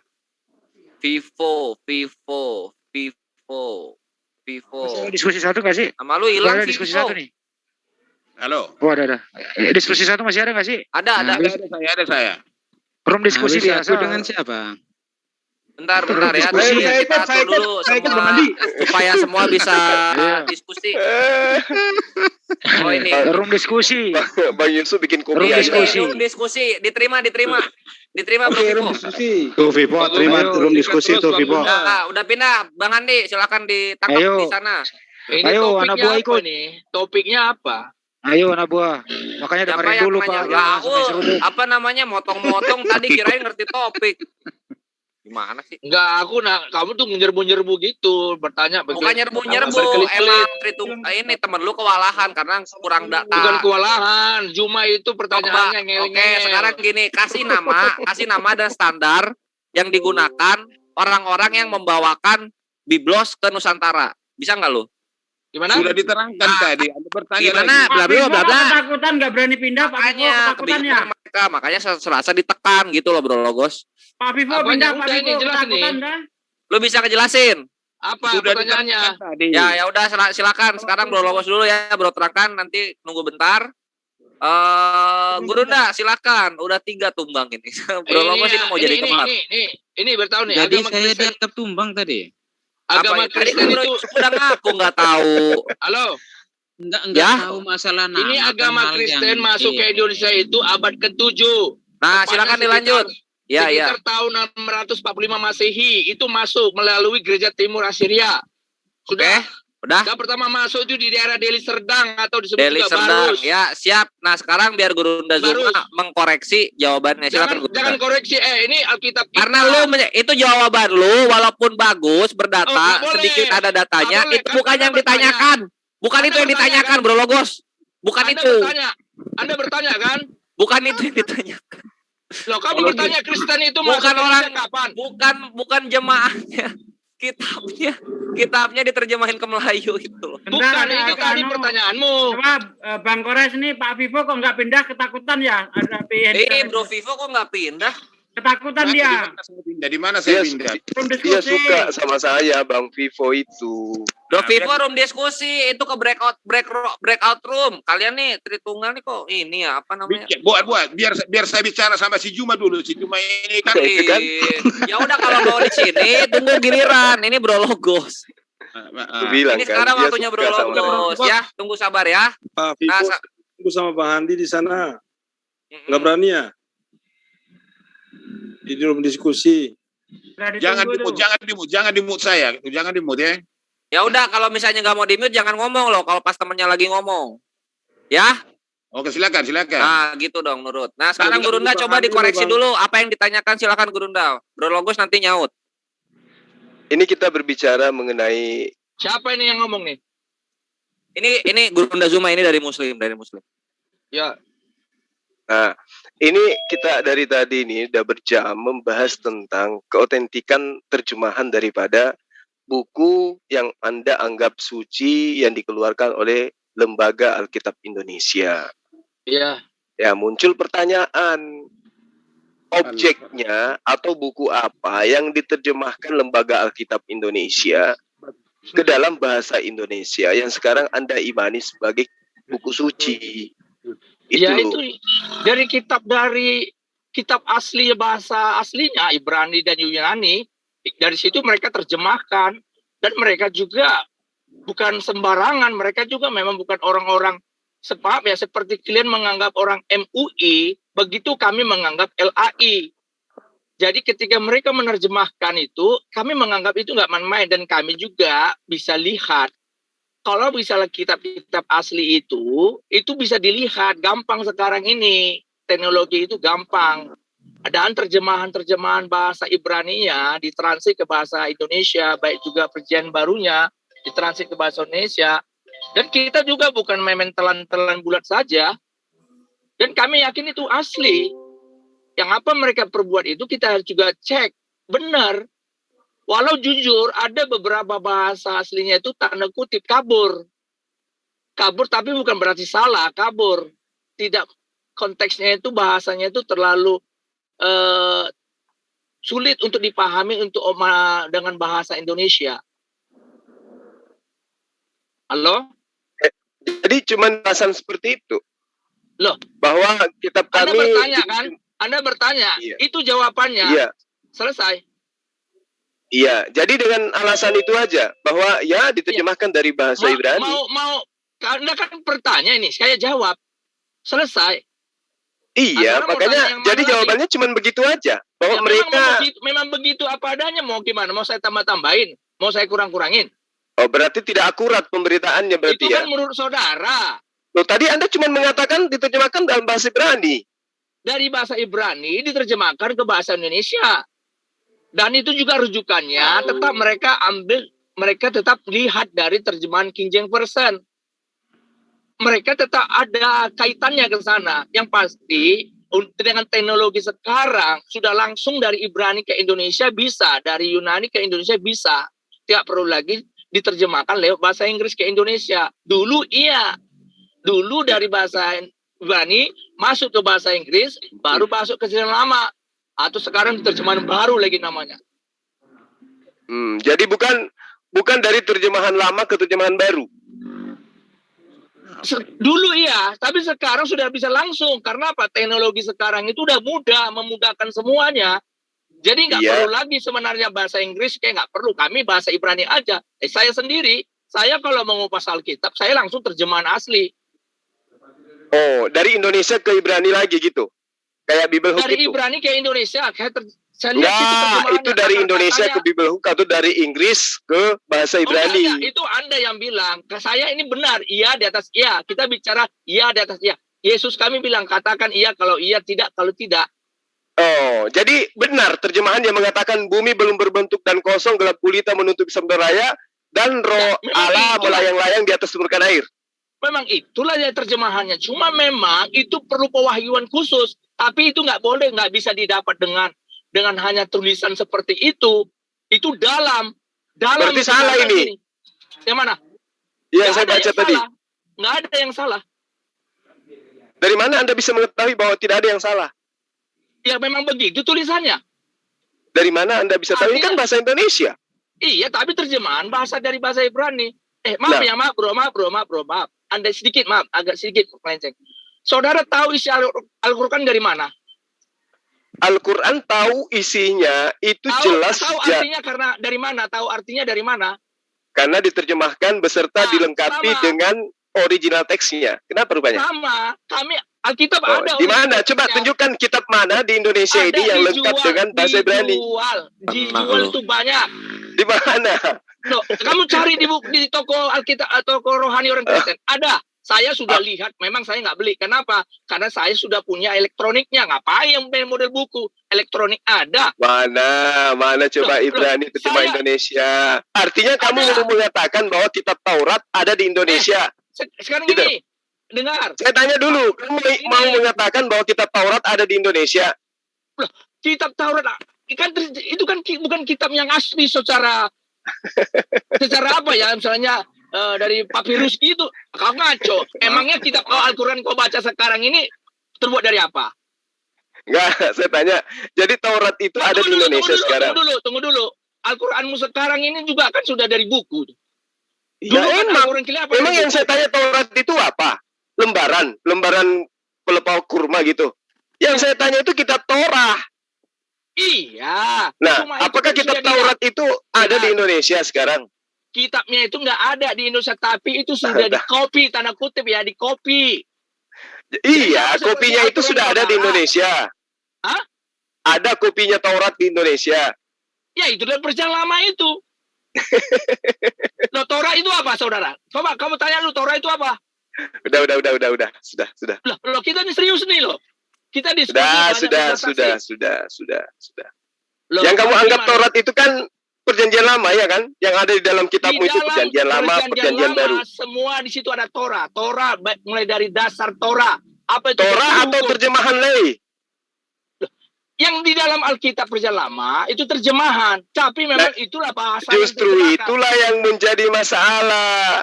Dari mana Anda bisa mengetahui bahwa seperti itu original teksnya, sementara original teksnya tidak ada? Ada originalnya, nggak mungkin itu dibuat sembarangan. Di mana? Saya ini sudah berumur. Beli gospel itu nggak ada terjemah Ibrani. Dengar dulu, kita nggak akan buat seperti itu. Kalau memang karena memang nggak ada. Itu dong aku dong. Itu yang ditanya itu dari tadi tuh itu. Udah. Udah. Bro Logos sudah ngaku, Bro Logos. Udah ngaku. Bukan mengaku gimana? Ntar dulu. Memang nggak dibuat seperti itu kan katanya kan? Hah? Memang nggak dibuat seperti itu kan? Dibuat apanya nih? Memang nggak dibuat seperti ada gitu, bahasa aslinya ada, kemudian ada terjemahannya gitu berbarengan. Bahkan yang satu kitab Yunani, satu kitab Ibrani pun itu nggak ada kan? Gini bro, itu harus diterjemahkan kan. Aslinya memang ada. Kan perlu diterjemahkan karena kami nggak ngerti bahasanya sama seperti Al-Quran. Iya, tapi tidak disandingkan kan? Disandingkan gimana maksudnya? Disandingkan gitu, jadi bahasa aslinya ada di kitab sucinya sendiri. Ada itu. Nah, ini bentrok nih Gurunda, silakan dikejar lagi Gurunda. Bentrok nih dia nih sama statement yang awal tadi. Ya makanya kalian ini jangan kan semua dari kalian pun banyak juga beda paham. Oke lah, semua orang bisa begitu. Kita harus konsisten lah. Saya udah capek ketawa dari tadi. Ya nggak apa-apa. Oke deh.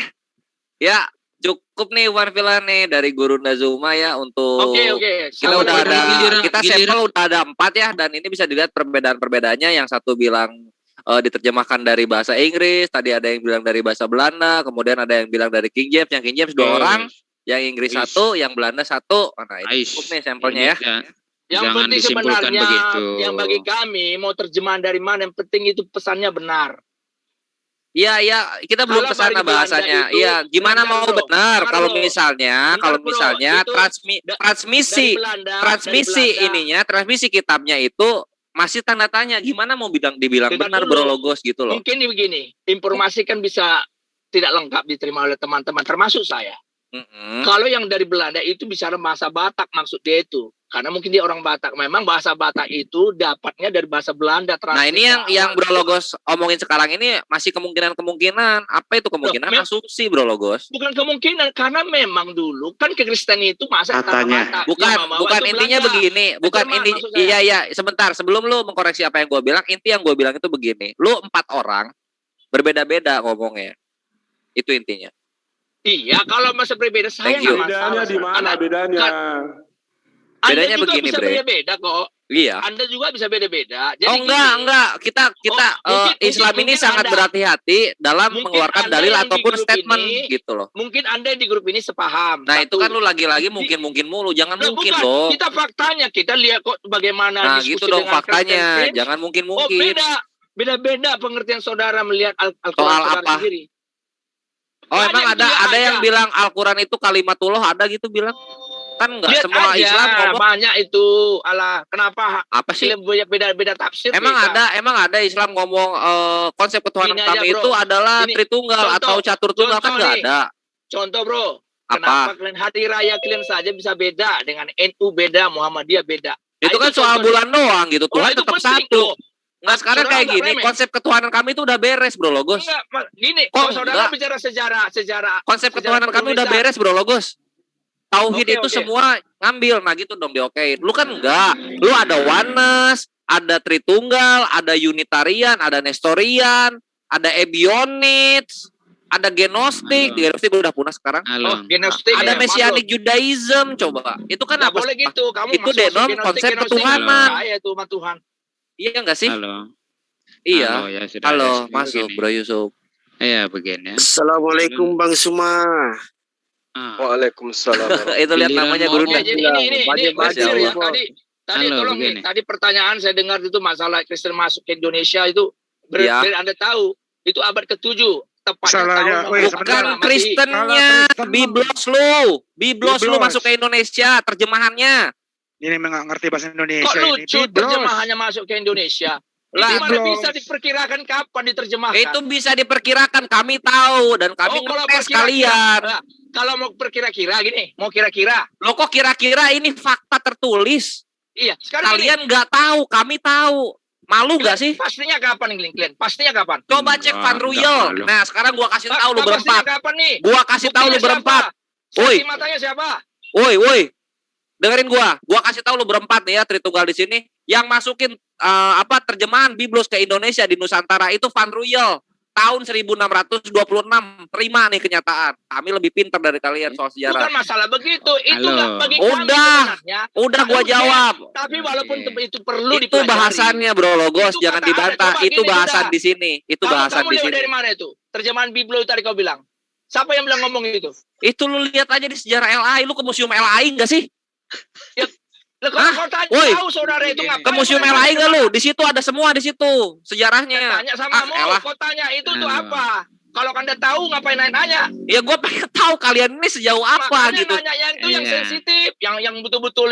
Ya gini bre. Kalau misalnya lu nggak tahu kebenaran dari pewahyuan dan pembukuan kayak apa, gimana mau tahu dalamnya itu benar? Kamu berarti hanya mau pamer doang, ngapain? Kita bukan ini pamer. Bukan pamer. Jangan pamer. Udah, Brologos sudah. Halo, kan mereka masalah gini, ini harus serius. Brologos contoh akhlaknya Yusuf. Brologos contoh akhlaknya Yusuf. Yusuf itu Katolik loh. Dia tenang, santai. Silakan Bro Yusuf. Yusuf tuh lihat di chat tuh. Lihat di partisipan. Itu Katolik dia. Masalahnya apa tuh? Dia santai, damai. Damai. Bukan masalah begitu. Anda yang terus lu kok ngebantah-bantah mulu sih? Jangan ngebantah-bantah. Kamu udah tadi ngomong juga. Logos. Lu kenapa? Aku bilang ini fakta semua. Seperti begitu. Cuma mulutnya jangan sikok nyerocos terus. Ya makanya gitu loh, yang tenang, makanya yang tenang. Kamu juga jangan begitu. Yang tenang. Begini, kau begitu. Kau begitu. Ini gua reaksi dari lu, coba. Lu kalau misalnya lu perhatiin gua dari tadi, gua ini santai dari tadi, Bro. Bertanya, saudara itu semuanya yang sensitif lah, yang benar-benar membuat kita jadi pintar. Ini gua ngasih tahu sejarah jadi pintar enggak lu? Jadi tahu nggak lo Fadlil siapa? Justru materi ini adalah pintar kami bukan begitu, makanya kami nggak perlu diajarkan seperti itu. Karena apa sudah ada. Ngapain masuk ke sini gitu kalau nggak mau berbagi? Imani saja kan? Nah kan? Itu aja. Imani saja jatuhnya. Imani saja jatuhnya kan? Bukan masalah imani saja. Yang sensitif yang perlu kita pelajari. Kalau pekerjaan seperti itu ini sudah sangat sensitif karena ini berbicara mengenai kitab, ngerti nggak? Karena gini, saudara ini yang menjadi soal, ngerti nggak? Kamu jadi Kristen itu karena bukumu, karena kitab lo. Sudah tahu kan? Anda kan sudah tahu begitu. Jadi berarti itu yang sensitif. Tahu. Tanya yang tidak tahu gitu loh maksudnya. Nah itu lu nggak tahu terus kita tanya lu nggak tahu itu bukti itu. Kamu ngerti nggak kalau saya katakan? Kau ngerti nggak kalau saya katakan Injil Royal? Ngerti nggak? Ngerti nggak? Apa tuh? Kalau saya katakan kitab Royal Van Hassel, ngerti nggak? Nah, aku bilang sama kalian itu, kalau kalian tahu nah, kan nggak ngerti kamu, berarti kamu nggak tahu sejarah tentang kitab lo yang masuk ke Nusantara ini, nggak ngerti situ. Makanya itulah beda saudara sama kami. Oh iya memang beda. Kami belajar, jangankan Al-Quran, kitabmu aja kami pelajari. Lah kamu jangankan Al-Quran, kitabmu aja lu nggak pelajari. Kamu dasarnya imani aja. Saya pelajari itu. Apa yang kamu pelajari dari kitabmu? Banyak kalau bicara tentang banyak. Itu apa yang kamu pelajari dari kitabmu? Sabar. Sekarang kita yang kita diskusi di sini yang prinsip. Coba, ini yang prinsip mengenai kitab suci loh. Apa yang kau pelajari dari kitabmu? Menurut saudara itu. Halo, Bang Logos sudah. Sekarang begini, saya bisa bicara? Bisa Bro Yusuf, silakan contohkan. Silakan Pastor silakan. Kapan waktu saya nggak bisa saya bicara? Kapan waktu saya nggak bisa? Sebentar. Iya nanti ya Bro Vivo habis Bro Yusuf ya. Bro Vivo habis Bro Yusuf. Iya sebentar ya. Ya, ketika kamu mengatakan atau mengambil kesimpulan dari apa yang kami ceritakan seperti itu up to you, terserah Anda. Sekarang begini ya, bisakah Anda buktikan nanti seperti apa yang kami pertanyakan, jawaban yang akan Anda berikan seperti pertanyaan yang Anda berikan. Seperti ini, bagi Bang Suma. Oke, dengar baik-baik. Ya, Pak Yusuf agak kurang. Ini kami mencoba fokus untuk mendengarkan, tapi suaranya jangan terus pelan gitu. Iya, kita TikTokin ya. Volumenya agak keras. Bentar. Ini mau topik baru berarti ya. Ini topik kita tutup dulu berarti ya. Ya bukan, ini saya buktikan bahwa cara pikir ini akan juga menumbangkan seperti apa komen kalian. Oke? Kita buktikan. Oke. Kalau misalnya mau topik baru, mungkin kita tutup dulu topik yang sama. Belum. Iya, akan sama. Setara. Belum. Oke. Saya alihkan kepada Islam. Oke? Sama. Bentar dulu. Ini kan gini Bro, siapa namanya? Bro Yusuf. Bukan ini, bentar dulu. Ini kan live. Topiknya ini kan sedang membahas Biblos Nusantara masuk ke Biblos terjemahan masuk ke Nusantara. Nah, kalau mau topik baru, kita mesti bikin ini baru lagi, bentar ya. Iya, jangan ini, jangan dulu ini, nggak usah dulu keluar dari Zoom. Zoomnya emang nggak tutup. Oke, begini, karena saya lihat dari komen Anda bahkan menyimpulkan apa yang kami katakan sesuai dengan apa yang Anda pikirkan. Padahal yang kami katakan. Gak kedengeran Pak Yusuf, payah kali dengarnya. Sudah dengar? Besarkan Pak Yusuf, besarkan suara. Sudah dengar. Udah. Pak Yusuf, ya. Pak Yusuf, tolong Pak sedikit Pak, suaranya tak dengar. Coba Pak sedikit ya. Sudah.